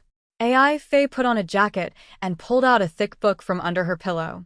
Only then did she run out of the room with the servant. Miss, escape is more important. What book are you holding? After running out of the room, the servant looked curiously at the book in AI Faye's arms. Don't ask, little girl. It's not a book you can read. AI Faye tapped the servant's head with 2 fingers. Her face was slightly flushed, and she hid the book in her clothes, afraid that others would see it. Fine, I won't read it. The servant massaged her brows with an aggrieved expression. Not only on Romo Street, but with Romo Street as the epicenter, the tremors were clearly felt in a radius of several kilometers. In the Imperial Palace, 1.5 kilometers away from Romo Street. Why is it shaking? Andre, who was in the middle of a morning court session, asked in a deep voice. All of the officials in the palace were also shocked. The series of events that had happened in Rodu during this period of time made all of the officials concerned that something unexpected had happened. Not long after, an official quickly strode into the palace and said respectfully, Your Majesty, a small-scale earthquake has occurred in the direction of Romo Street. The scale is quite small, so it shouldn't have caused widespread damage. Andre's brows furrowed upon hearing this. There hasn't been an earthquake in Rodu for many years. Send someone to investigate in these troubled times. Yes. The official quickly departed. Because the activation of this printing press caused a greater commotion than the activation of a nuclear submarine, Meg could only leave it be for the time being in order to not attract unnecessary attention. There are so many people on the streets today. Amy came out of the house and looked at the people standing on the streets. Yes, looks like everyone is out in the sun. Meg nodded. Seeing that there were no further tremors, Eiffel was about to return to the house when she saw Meg and the others coming out of the house diagonally opposite. She was a little puzzled as she murmured to herself, Why did they come out of that house? Young mistress, why don't we bask in the sun for a while longer? Look at how big and round the sun is. It's so warm when we bask in it. The little maid was clearly still a little scared as she tugged at Eiffel's sleeve. Then you can bask in it for a while longer. I still have to go back to sleep. Don't disturb my sleep for such trivial matters in the future. Eiffel turned and went back into the house without even looking back. Little maid. But everyone had run away. System, help me transport this printer back to Chaos City. The space here is limited, and it's too eye-catching. Meg began to discuss with the system as soon as he returned to the tavern. Judging from the reactions of the neighbors, there should be people coming to check on it very soon. It would be strange if such a big commotion didn't attract attention. This system won't accept this kind of job, the system said proudly. This kind of job is in your field of expertise. You've set up so many transportation routes for the delivery of vegetables. Aren't you going to transport some other things to make up for the construction cost? That does sound reasonable. The system was a little swayed. For such an antique printer, I'll give you 9,999 copper coins to transport it back to Rodu, and I'll also give you a set of soundproofing equipment. How can there be such a good deal? Meg continued to bluff. That's it? The system's voice was filled with dissatisfaction. Then 10,000 copper coins it is. I'll raise the price from 4 digits to 5 digits. Deal. The corners of Meg's lips curled up slightly. He told the system to send the printer directly to the textile factory in the north of the city. He wrote a letter and placed it on the printer. Irina understood after reading it. Indeed, the system was an idiot. The system sent the printer away, and Meg went to clean up the scene a little.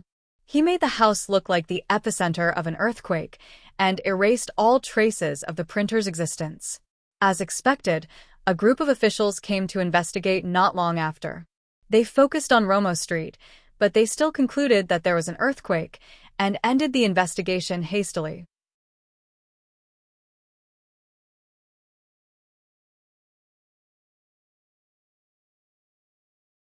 Chapter 2059. Exchange Center, Coca-Cola. 1 experience point, click to exchange, Happy Potato Chips. 1 experience point, click to exchange, Way Long Spicy Strips. 1 experience point, click to exchange, Zizzalong Jelly. 1 experience point, click to exchange, Dove Chocolate. 3 experience points, click to exchange, Special Steel Kitchen Knife. 100 experience points, click to exchange, I want this, this, and this. Amy was quite satisfied with the new version of the Exchange Center. She easily spent more than 100 experience points and bought a lot of snacks. System, I'm quite satisfied with this, Amy said in her mind as she tore open a bag of potato chips and ate. I feel like I've become a snack exchange system. As a life experience system, I don't have any systematic experience at all. The system's tone was helpless and a little resigned. Her host got the system and turned the tables. Since then, she had reached the peak of her life and lived a good life. Her host got the system to exchange snacks. Since then, she was like a salted fish, living a life where she didn't have to worry about snacks. Sometimes, life was like this. It was completely different from what you imagined. Meg went out and bought fake vegetables, as usual. When he came back, he saw a grocery store diagonally across the street. There were a few cute wooden dolls hanging on the shelves at the door. He put the basket of vegetables in front of his house and walked to the grocery store. The wooden dolls were carved by the store owner himself in his spare time. There were all kinds of small animals and little people of different shapes. They looked very delicate and cute. He could buy one for only 50 copper coins. Meg bought 10 of them in one go. He bought 10 wooden dolls of small animals. This kind of time-consuming and laborious toy was very reasonable. The store owner saw that he was generous and that he was a neighbor, so he gave him a little monkey. Meg lowered his head and played with the little monkey. He was ready to go home. Just as he took a few steps forward, he suddenly felt something fall from above his head. He subconsciously moved half a step to the side. Clang! A beam as thick as half a person fell on the spot where he was standing just a moment ago. Meg looked at the beam. This level of projectile was enough to kill half a cow. Then, he looked up and saw a beautiful woman leaning against the window. The woman had a coquettish appearance. Her nervous expression carried a hint of worry and anticipation. Her beautiful eyes were filled with hope. Her clothes were slightly disheveled, and her posture of looking down revealed a section of her beautiful collarbone. What? Why did this plot feel so familiar? Boss Hades, are you okay? I was just about to close the window, but I didn't want the pole to fall down. AI Faye flipped her hair, revealing her most charming side profile as she apologized. AI Faye's words reminded Meg of something. Wasn't this the plot where Pan Jin Lian first met Shimin Qing? However, if Shimin Qing had encountered such a gigantic fork, wouldn't he have died on the spot? Then, there would probably be no more exciting stories in the next 100 chapters, and the Song dynasty would not have fallen.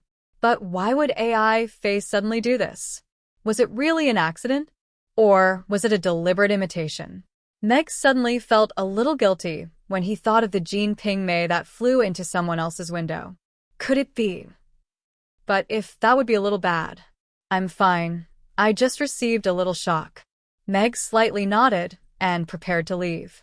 It would be best if nothing special happened between him and this beautiful lady boss. He also did not know if this lady boss had an ex-husband who sold pancakes and an uncle who could fight a tiger with his bare hands. Wait a minute. AI Faye hurriedly called out to him and ran downstairs. She opened the door and pulled Meg, who was preparing to go home. With a face full of self-blame and shame, she said, "Boss Hades, don't be in a hurry to leave. I almost hurt you no matter what. I have to make a good apology." No need, no need. Just be careful in the future. Don't use such a thick piece of wood to block the window. Ordinary people can't block it. Meg quietly pulled back his hand. AI Faye's pretty face blushed. She also suddenly discovered that Hades passed by her downstairs. Thinking of the scene recorded in the book, in a moment of hot-headedness, she accidentally poked down the beam. Fortunately, it did not hit Hades. But the direction of the plot was not quite the same as in the book. Why did Mr. Hades still ignore her? Could it be because he was not hit by the stick? If Miss AI Faye has nothing else, I will go back first. Meg felt that it would not be good to have a good influence on the road with AI Faye. If the neighbors saw it, it was inevitable that there would be gossip. If this gossip fell into Irina's ears, he was afraid that the two taverns would be razed to the ground. Boss Hades, don't be in a hurry to leave. I actually have something to say to you. It is related to the future of your tavern. Do you really not want to come in and sit? AI Faye looked at him and said with a smile, "I think the future of my tavern is very good. Yesterday's turnover just exceeded 100,000. Meg faintly smiled. AI Faye's expression suddenly froze. 100,000 copper coins a night. This was the glory that the Titan Tavern had when her parents were running it. But how many days had it been since the Saipan Tavern opened? A tavern that had been open for less than 10 days, and its turnover had already exceeded 100,000 copper coins. That is really a glorious achievement, AI Faye said with a polite but not awkward smile. Yes, the progress is slow. Meg nodded. AI Faye. Are you listening to what a human is saying? Now, only the Saipan Tavern on Romo Street had a turnover of 100,000 copper coins. A tavern like the Titan Tavern that had a turnover of 10,000 copper coins was already considered a popular shop. But Meg used the word slow to describe this astonishing achievement. Miss AI Faye, do you have anything else to say to me? Meg asked as he looked at her. Because the difference in expectations was too great, AI Faye's confidence was depleted. She was slightly depressed as she said, "It is news about the wine tasting conference in Rodu. This is the highest standard wine tasting conference in the tavern industry of Rodu. If we can get a good ranking in this wine tasting conference, it will bring great fame and customers to the tavern. Of course, it should not be attractive to you." Wine tasting conference. Meg's eyes lit up when he heard this. For Meg, who had been looking for a shortcut to expand his tavern's influence, this was simply an event that was tailor-made for him. I wonder if Miss AI Faye is free. Why don't we go inside and talk about it in detail? Meg said to AI Faye with a smile. Huh? AI Faye was a little stunned as she looked at Meg with a little surprise. Is it not very convenient? Meg also felt that he was a little abrupt. Of course it is. Please come in. AI Faye came back to her senses and quickly opened the door to let Meg in.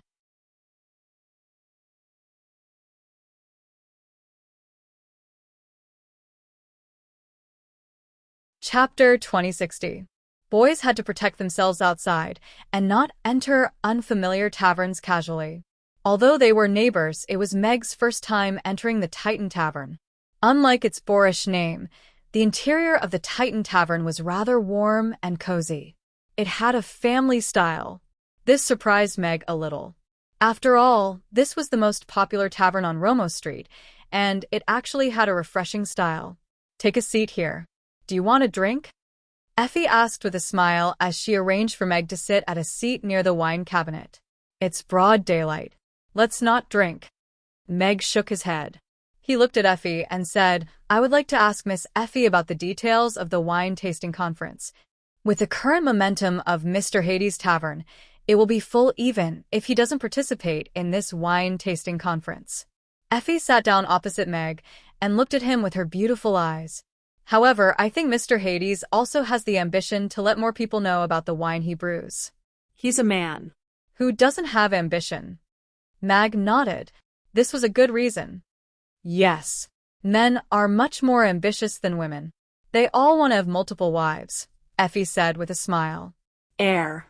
Meg raised his eyebrows.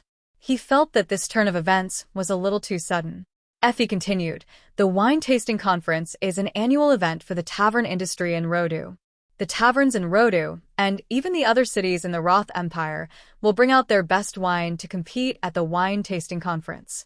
If they can stand out in the wine tasting conference, or even win the gold medal, their tavern's reputation will soar, and they will become the next celebrity tavern in Rodu. Is there a registration limit? And when will it be held exactly? Meg asked. As long as you are the tavern owner, you can register to participate.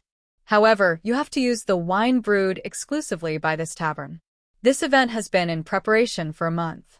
The live wine tasting will be held in 3 days. Today is the deadline for registration, Effie said. If that's the case, is it too late for me to register now? Meg didn't expect that time would be so tight that the deadline would be today. AI Faye nodded and said, I know the organizers of the conference. If Mr. Hades wants to sign up, I can help you sign up. You just need to send the sample wine today. Then I'll have to trouble Miss Effie. Saipan Tavern is a newcomer, and I'd like to make my presence felt at this wine tasting conference. Meg didn't stand on ceremony. This kind of connection could only be found by chance. Meg got up and prepared to sample the wine. Don't worry, Mr. Hades. AI Faye reached out and gently pulled on his sleeve. Meg glanced at her hand, then looked at her again. Could it be that he had to sacrifice himself for such a small matter? Titan Tavern also has a wine that we plan to participate in the wine tasting conference, but I feel that the taste is a bit lacking. I want to ask Mr. Hades to help me taste it and see if there are any areas that can be improved. Meg looked at AI Faye's sincere and serious gaze. He hesitated for a bit, then nodded and said, Actually don't know much about winemaking, but if Miss Effie trusts me, I can still drink a bit. Please wait a moment. AI Faye's face lit up. She got up and quickly walked to the wine cabinet. She took a bottle of wine from the cabinet in the middle and poured a cup. This is our Titan Tavern's signature Titan wine. Please try it. AI Faye put the wine cup in front of Meg. Meg picked up the coarse wine cup and sniffed it. It smelled like wine, but the wine aroma was very faint, so faint that it could be ignored. Just the faint aroma of the wine made his expectations plummet. Since the wine was named Titan, then the wine aroma should be as impactful as the name. Only then would it be worthy of people's expectations. AI Faye, who was originally full of expectations, saw Meg's expression. Her heart skipped a beat and became cold. Meg drank a mouthful of wine and then closed his eyes to taste it. There was nothing good about it. The wine was as bland as water. If it wasn't for the spicy taste and the wine aroma, Meg would have thought that AI Faye had poured him a cup of cold water. It was hard to imagine that this kind of wine could become a tavern signature wine. Of course, there was also something that surprised Meg. This was a distilled wine, a grape distilled wine. It made him think of brandy. However, this technology was still far from being comparable to brandy. Meg opened his eyes and met Effie's eyes, which were filled with anxiety. AI Faye had already guessed most of what was going on from Meg's expression, but she still couldn't help but ask, Mr. Hades, what do you think? Does Miss AI Faye want to hear some nice words or a real evaluation? Meg looked at her and asked, I hear a lot of nice words every day. Let's ask Mr. Meg to give a real evaluation. AI Faye said sincerely. Meg put down the wine cup and said, the wine is bland, the palatability is very poor. The aroma is chaotic and dissipates quickly. There is no aftertaste. AI Faye opened her mouth slightly and looked at Meg with a hurt expression. Is it really that bad? Although the Titan wine wasn't on the list for 5 consecutive wine tasting conferences, AI Faye had never heard such a sharp and vicious evaluation from Meg. He almost belittled the Titan wine as worthless. The maid on the side also looked at Meg angrily. How could he belittle the wine that her miss had worked so hard to make? Meg looked at AI Faye's hurt expression and realized that he had accidentally exposed his true nature. He quickly comforted her. Of course, the wine in the other taverns on Romo Street might be worse than this. AI Faye felt as if her heart had been shot by an arrow. I'll go get the wine. Meg felt that the atmosphere wasn't right and prepared to slip away. Wait a minute. AI Faye pressed down on Meg again. I still have a bottle of wine. Mr. Hades, please help me taste it again. Meg looked at her unyielding eyes and hesitated for a moment before sitting down again. Effie walked to the back of the liquor cabinet, stepped on a chair, and took down an exquisite bottle of wine from the center of the cabinet on the top shelf. Miss, that is... The maid looked at the wine in AI Faye's hand and said nervously. AI Faye didn't pay attention to her. She held the bottle with both hands and walked to the table. She looked at Meg and said, Mr. Hades, please taste this bottle. Pop, AI Faye pulled out the cork. A fresh and elegant wine aroma floated out. This is... Meg's eyes lit up. This elegant and mellow wine aroma might not be as good as Maudai, but it was enough to surprise people. It was a very authentic brandy flavor, and it was also a good product that had been aged for a long time. This special aroma would only appear when the distilled wine had been fermented in the barrel for a long time. This was probably what they meant when they said that it had been fermented for a long time. AI Faye took another small wine cup and then poured a small cup of wine from the bottle. The golden and shiny wine slightly swayed in the cup, shining like a gem.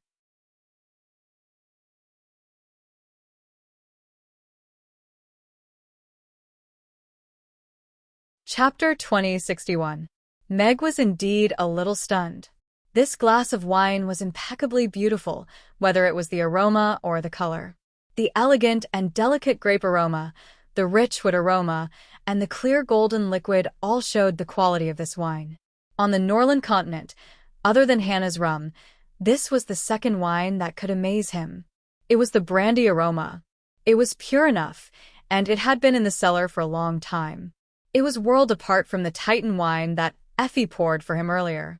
He picked up the wine glass and took a sip. The wine slowly slid into his mouth. It had a soft texture, a sweet taste, and an elegant and mellow wine aroma. Meg closed his eyes and savored the pleasant experience brought by the wine. After a long time, he opened his eyes. The fragrance lingered in the air. It was an extremely elegant and comfortable experience. Meg looked at Effie and sincerely said, "This is an incredible wine. The wine is mellow, the texture is sweet, and the aroma is rich and mesmerizing. After drinking it, the fragrance lingers in your mouth and teeth. It is intoxicating." A smile finally appeared on Effie's face. She raised her chin slightly and proudly said, "This is Titan wine. Then was the wine I just drank fake?" Meg looked at the wine bottle at the side. Effie's expression froze. "That wine was brewed by my young mistress. How could it be fake?" The young maid interrupted. "Then this?" Meg looked at the wine bottle in Effie's hands. "This wine was brewed by my father. It was brewed more than 30 years ago," Effie said calmly. Meg looked at Effie silently for a while and comforted her. "It's okay. Not everyone can inherit their father's business." Effie's delicate eyebrows raised slightly. She couldn't help but get angry. "Miss Effie, don't misunderstand. What I meant to say is that talent is determined by the heavens. If something is really not suitable for us, we can give up appropriately," Meg explained. "Huh." Effie's body trembled slightly. "Don't understand? Take this wine, for example. Even though it is about the same age as you still can't brew half as delicious as it," Meg continued to explain. "You say that again. Say it again." AI Faye's eyebrows were almost raised. "Do you want to continue?" Meg asked innocently. AI Faye took a deep breath and calmed himself down. He squeezed out a smile and said, "Your little mouth really seems to be smeared with honey." "Very few people praise me like that," Meg said sincerely. The corner of AI Faye's mouth twitched. If it weren't for the fact that he had developed a good temper after running a tavern for so many years, he would have already gone berserk. Mag pointed at the bottle of wine in Effie's hand and said, "This is a very good bottle of wine. If young Mistress Effie takes this bottle of wine to the wine tasting conference, she should be able to get a good ranking. Moreover, with the quality of this bottle of wine, the Titan Tavern's business should be even better. It could even bring the tavern to Romo Street. Yes, this bottle of wine won the gold medal of the first wine tasting conference 28 years ago. I full nodded. Then, 15 years ago, my parents died in a robbery. The culprit entered the tavern after business hours, killed them, and stole all the money. Since then, no one has been able to brew authentic Titan wine. AI Faye's eyes were slightly red, but she was still calm. Meg was silent. The way he looked at AI Faye had also changed. Usually, when both parents died, most of them took the main character's script. For a woman like AI Faye, most of them took the script of a harem queen. This name seemed to have a deeper meaning. Of course, Meg was still very sympathetic to AI Faye's experience. Sorry, I apologize for my previous rash words, Meg said apologetically. It's okay, Mr. Meg is speaking the truth. AI Faye shook her head and smiled again. Just like you said, compared to my father's Titan wine, my wine is not worth mentioning. It even brings shame to his reputation. Meg was silent again. What she said was not wrong at all. Miss doesn't want there to be no more Titan wine in this world. Do you know how hard she worked all these years? Before Master and Madam passed away, she had never brewed any wine. The little maid said with a red face. Mara, don't say any more. AI Faye shook her head at the little maid. So, she really just blindly brewed it? Meg finally could not help but ask. A little girl who lost her father at a young age and had no experience in brewing wine, single-handedly took up a tavern and did well. It sounded very inspirational. But throwing away the pretense of being inspirational, wasn't this just blindly fooling around? Brewing wine was not like cooking. It was not like throwing anything into a pot and making a pot of stew. If the steps were not right, it would not be possible to brew wine. Just the storage of the wine was something that required a lot of skill. It's not blindly brewed. AI Faye's pretty face blushed, and her broad chest trembled. She said somewhat excitedly, My father left behind a wine-making manual, and it recorded all the wines he knew how to make. I learned how to make wine according to that manual. That's it? Meg slightly frowned. You didn't learn the essence. I'm still learning. AI Faye emphasized. This learning period is not short. Meg nodded. AI Faye said with a firm gaze. Sooner or later, I will definitely make the Titan wine reappear. Meg looked at AI Faye and shook his head. You are going in the wrong direction. In this lifetime, you will never be able to brew the true Titan wine. AI Faye was stunned. She looked at Meg and pursed her lips. Her eyes were red, but she held back her tears. Mara looked at her miss with heartache. She also looked at Meg with a bit of anger. If Miss AI Faye trusts me, you can take me to see her brewery. Meg looked at AI Faye and said. He was a good person, but he was easily soft-hearted. Of course, he also cherished wine a little. It would be a pity if such a good wine was lost. Of course, AI Faye nodded. Although she didn't know what Meg wanted to do, she still led Meg to the back of the tavern. Meg was able to brew wine that was not inferior to the Titan wine, so she didn't have to be on guard against him. The Titan Tavern was twice the size of the Saipan Tavern. Behind the business area, there was also a brewery that was not small. As soon as they entered the brewery, the most eye-catching thing was the distillation device in the center. There was a faint wine fragrance in the air, and there was also a small wine cellar to the side. Meg stepped forward to check the old distillation device. He quickly found the reason why AI Faye's wine was so bland. Is there a problem? AI Faye saw Meg shake his head and asked. When Miss AI Faye is brewing, is there a cloud of mist and the wine fragrance overflowing? Meg asked with a smile. Yes. When my miss is brewing, it is very spectacular. Mara nodded with some pride. Mara, AI Faye stared at her reproachfully. She looked at Meg and nodded. This is how Titan wine is brewed. No, it is only like this when you brew Titan wine. Meg shook his head with a smile.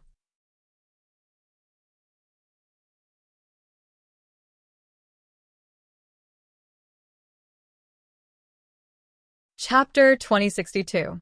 The longer the Titan wine aged, the more charming it became. But the brewing equipment was not like that. A 34-year-old distillation equipment, even if it was stainless steel, should have been scrapped long ago. This distillation equipment was unable to form a closed distillation space, which meant that a lot of the liquor was out of tune during the distillation process. Moreover, the excessive contact with the air also caused the liquor's purity to greatly decrease. Moreover, the distillation equipment's design was actually very flawed. The conversion efficiency was low, and the operation was very complicated. If it wasn't the equipment's designer, or if it wasn't professionally trained, it would be very difficult to control. To be honest, it was much worse than Hannah's set.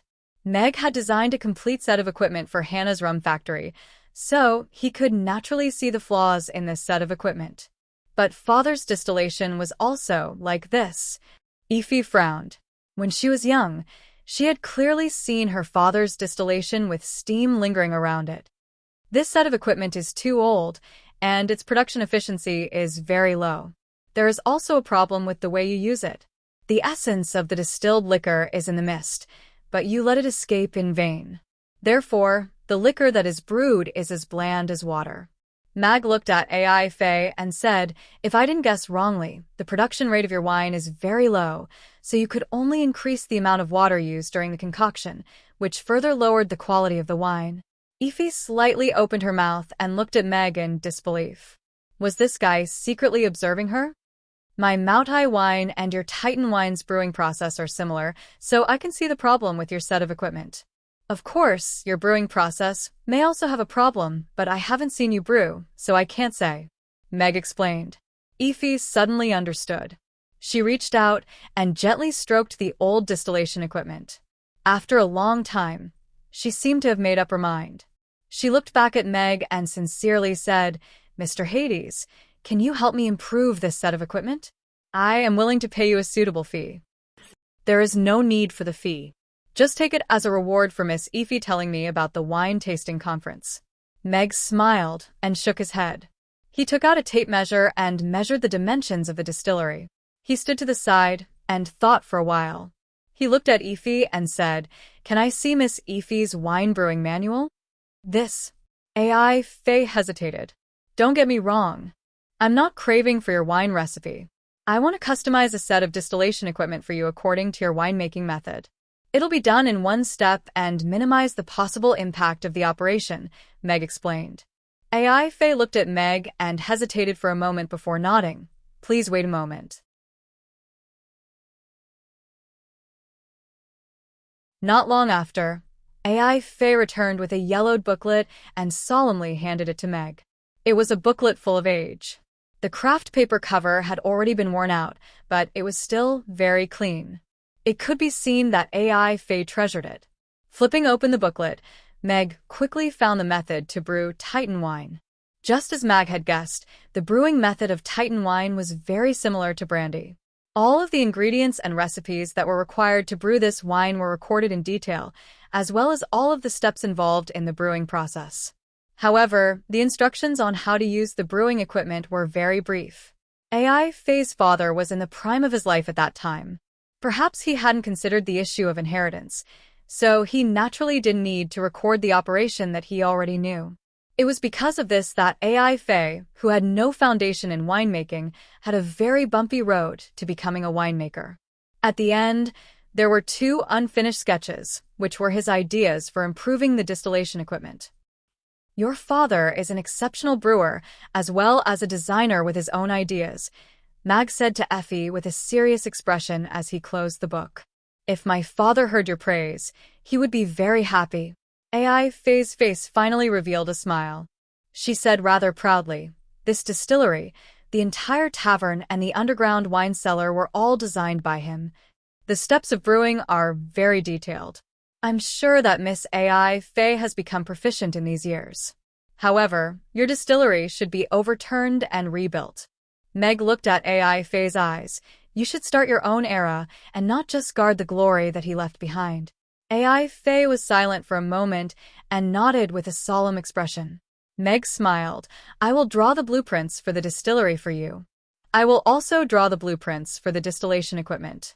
You can find a few different blacksmiths to make the parts, and I will assemble them when the time comes. AI Faye's heart warmed. All these years, she had been supporting this tavern by herself, selling wine with a smile. She had heard countless rumors, but she had never thought of relying on anyone. But at this moment, she seemed to see the shadow of her father in Meg. Perhaps it was because they were both excellent winemakers, or because they both had extraordinary wisdom and ability. AI Faye looked at Meg and suddenly had an impulse in her heart. I really thank you very much. I don't even know how to repay you. I can only. It's a pity that you are a woman. Otherwise, I would definitely become sworn brothers with you. Meg sighed softly. AI Faye suddenly choked on her words. She looked at Meg blankly for a moment and then forced out a smile. That's really a pity, right? Your father didn't hide any wine in the past? If I didn't guess wrong, the longer the Titan wine is stored in the cellar, the more mellow and delicious the wine will be. Meg asked. My father hid some wine in a cellar, but he put a seal on the outside of each cellar. It can only be opened when the time limit is reached. In these years, I have only opened a small cellar. AI Faye said. Can you take me on a tour? Meg was interested. He was sure that the small cellar next to the winery was not used to store wine for a long time. This way, please. AI Faye led Meg to the corner of the winery. In the corner, there was a heavy locked manhole cover. When the manhole cover was opened, a magic barrier immediately appeared. AI Faye waved the jade tablet on her waist above the barrier. The barrier immediately disappeared, and a wooden ladder appeared. A few years ago, I asked a magician to help me add this barrier. It can be used as a temporary shelter in the event of an emergency. AI Faye explained. Very good. It would be even better if it could be upgraded. Meg nodded. This barrier could only resist a level 3 attack. He could pierce it with his finger. As soon as the barrier disappeared, a faint smell of wine came from below. The two went down the ladder and looked at the dozens of sealed cellars on both sides of the long passage. Meg opened his eyes wide in disbelief. Mag tilted his head and asked, Did your father empty out the entire bottom of the tavern and fill it up with wine? The area is indeed as big as the winery. However, he spent 10 years, and there are still 2 cellars that are not full. AI Faye said with some regret. Meg looked at AI Faye with a different expression. This was a real hidden rich woman. A cellar full of wine that has been stored for decades. Why would she need a bicycle? No pop-up window.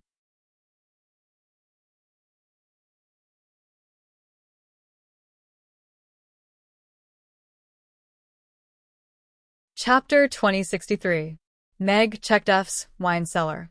There were 12 wine cellars, divided according to time. Each wine cellar contained about 300 barrels of wine. Yes, very large oak barrels. No one would have thought that there would be such a valuable treasure hidden underground. You guard such a precious wine cellar and use that kind of wine to fool the drinkers? Meg looked at F and asked. But these wine cellars are all sealed. F frowned. Rip. Meg threw the seal in his hand to the ground.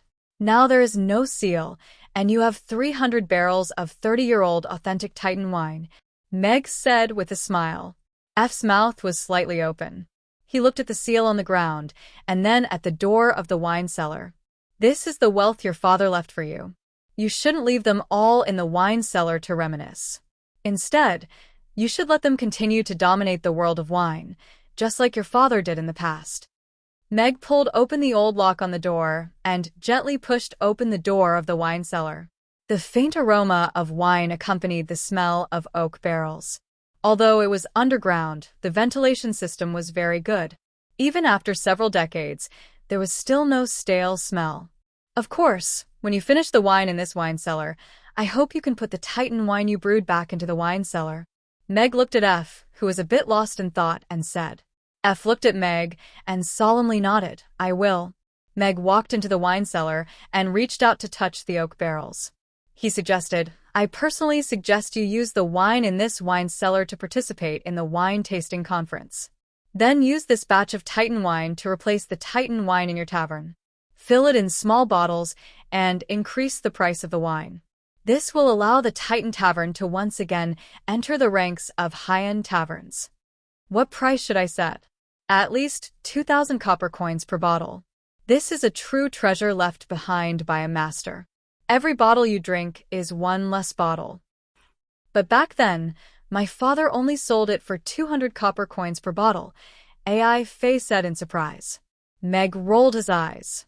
That was the price of goods 10 to 20 years ago. You have to consider inflation. Back then, pork was only 5 copper coins per caddy. Now, if you can find pork that costs 20 copper coins per caddy on the street, it must be filled with water. Moreover, a high-end wine that had won the gold medal at the wine tasting conference was actually sold for 200 copper coins a bottle. This boss was really cute. By the way, you have to sell a limited amount every day and only drink it in the store. Why? You only have 12 cellars of wine, and Titan wine needs to be stored in the cellars to give it its soul. Without 10 to 20 years of fermentation, it can't be considered a good wine. Therefore, you have to calculate how much wine you sell in a day.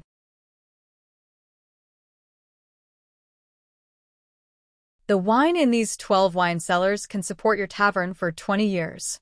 As for drinking in the shop, it is to prevent illegal scalpers from reselling the wine and to prevent the spread of fake wine. Why would Yellow Ox do such a thing? Is that a magical beast with intelligence? Eiffel asked in surprise. That's not important. Meg sighed. The two came out of the wine cellar. Eiffel's face was slightly red and she was panting slightly. The young maid looked at Meg with some vigilance and then looked at her young miss with some worry. She didn't know what had happened in the wine cellar. Thank you very much, Mr. Hades. Eiffel looked at Meg and said gratefully. Miss Eiffel, you're welcome. I'll go get the wine now. I'll have to trouble you to help me register for the wine tasting conference. Meg shook his head slightly. I believe that the wine you brew will be able to amaze everyone at the wine tasting conference. Actually, I'm looking forward to seeing Titan wine shine again at the wine tasting conference. By the way, I also want to ask Mr. Meg about the wine steaming equipment.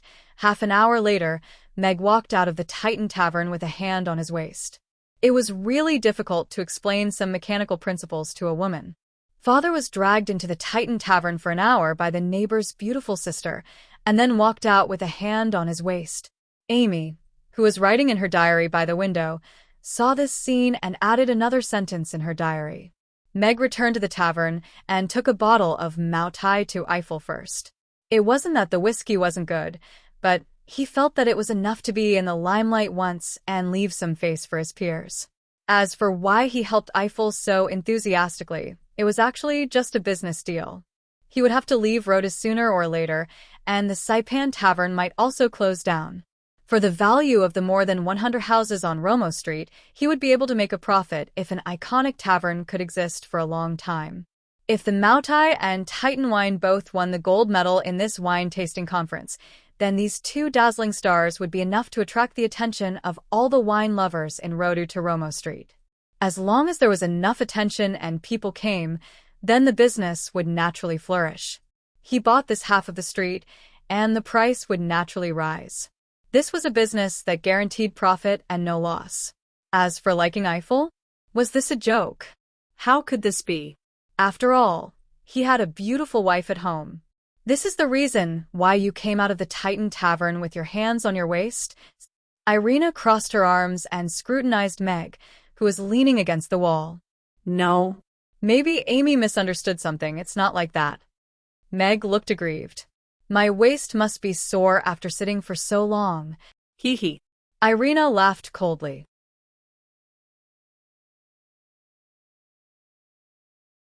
Of course your waist will be sore after sitting for so long. So should I be considerate of you? No, I was sitting in the wine cellar and explaining to her the principle and usage of the distillation equipment, Meg quickly explained. Still in the wine cellar. You guys are really romantic. Irina's gaze became more and more dangerous, and she was already holding the folding chair in her hand. Why didn't I realize that your time management skills were so good before? You can even explain to her how to use the equipment. It's really not like that. He was done for. Meg felt that the situation was getting worse. He looked at Amy, who was holding a diary. Amy shrugged innocently. You said that children should be honest. Meg squeezed out a forced smile and gave an impeccable answer. His gaze fell back on Irina, and he had already regained his composure. As a man, he had to fight for his status in the family. How could he be so passive and lose his manhood? Wife, calm down. Come and sit down. I'll massage your back and legs. This folding chair is not bad. It's just right for you to sit on. Look at how angry you are. It's not worth it to hurt your body. My heart will ache. Why don't you think about it? Even if I want to, do I have the guts? Do I dare? Come, drink some water. It's been a long journey. I'll boil some hot water for you to soak your feet in. It'll be very comfortable. You're tuning in to the LoveLore Library YouTube channel. We're so grateful for your support, and don't forget to subscribe to join us on this incredible journey through captivating stories. Your generosity through donations truly makes a world of difference, as it's the primary source of revenue that allows me to expand and enhance this channel for you. Thank you from the bottom of my heart for being a part of this adventure.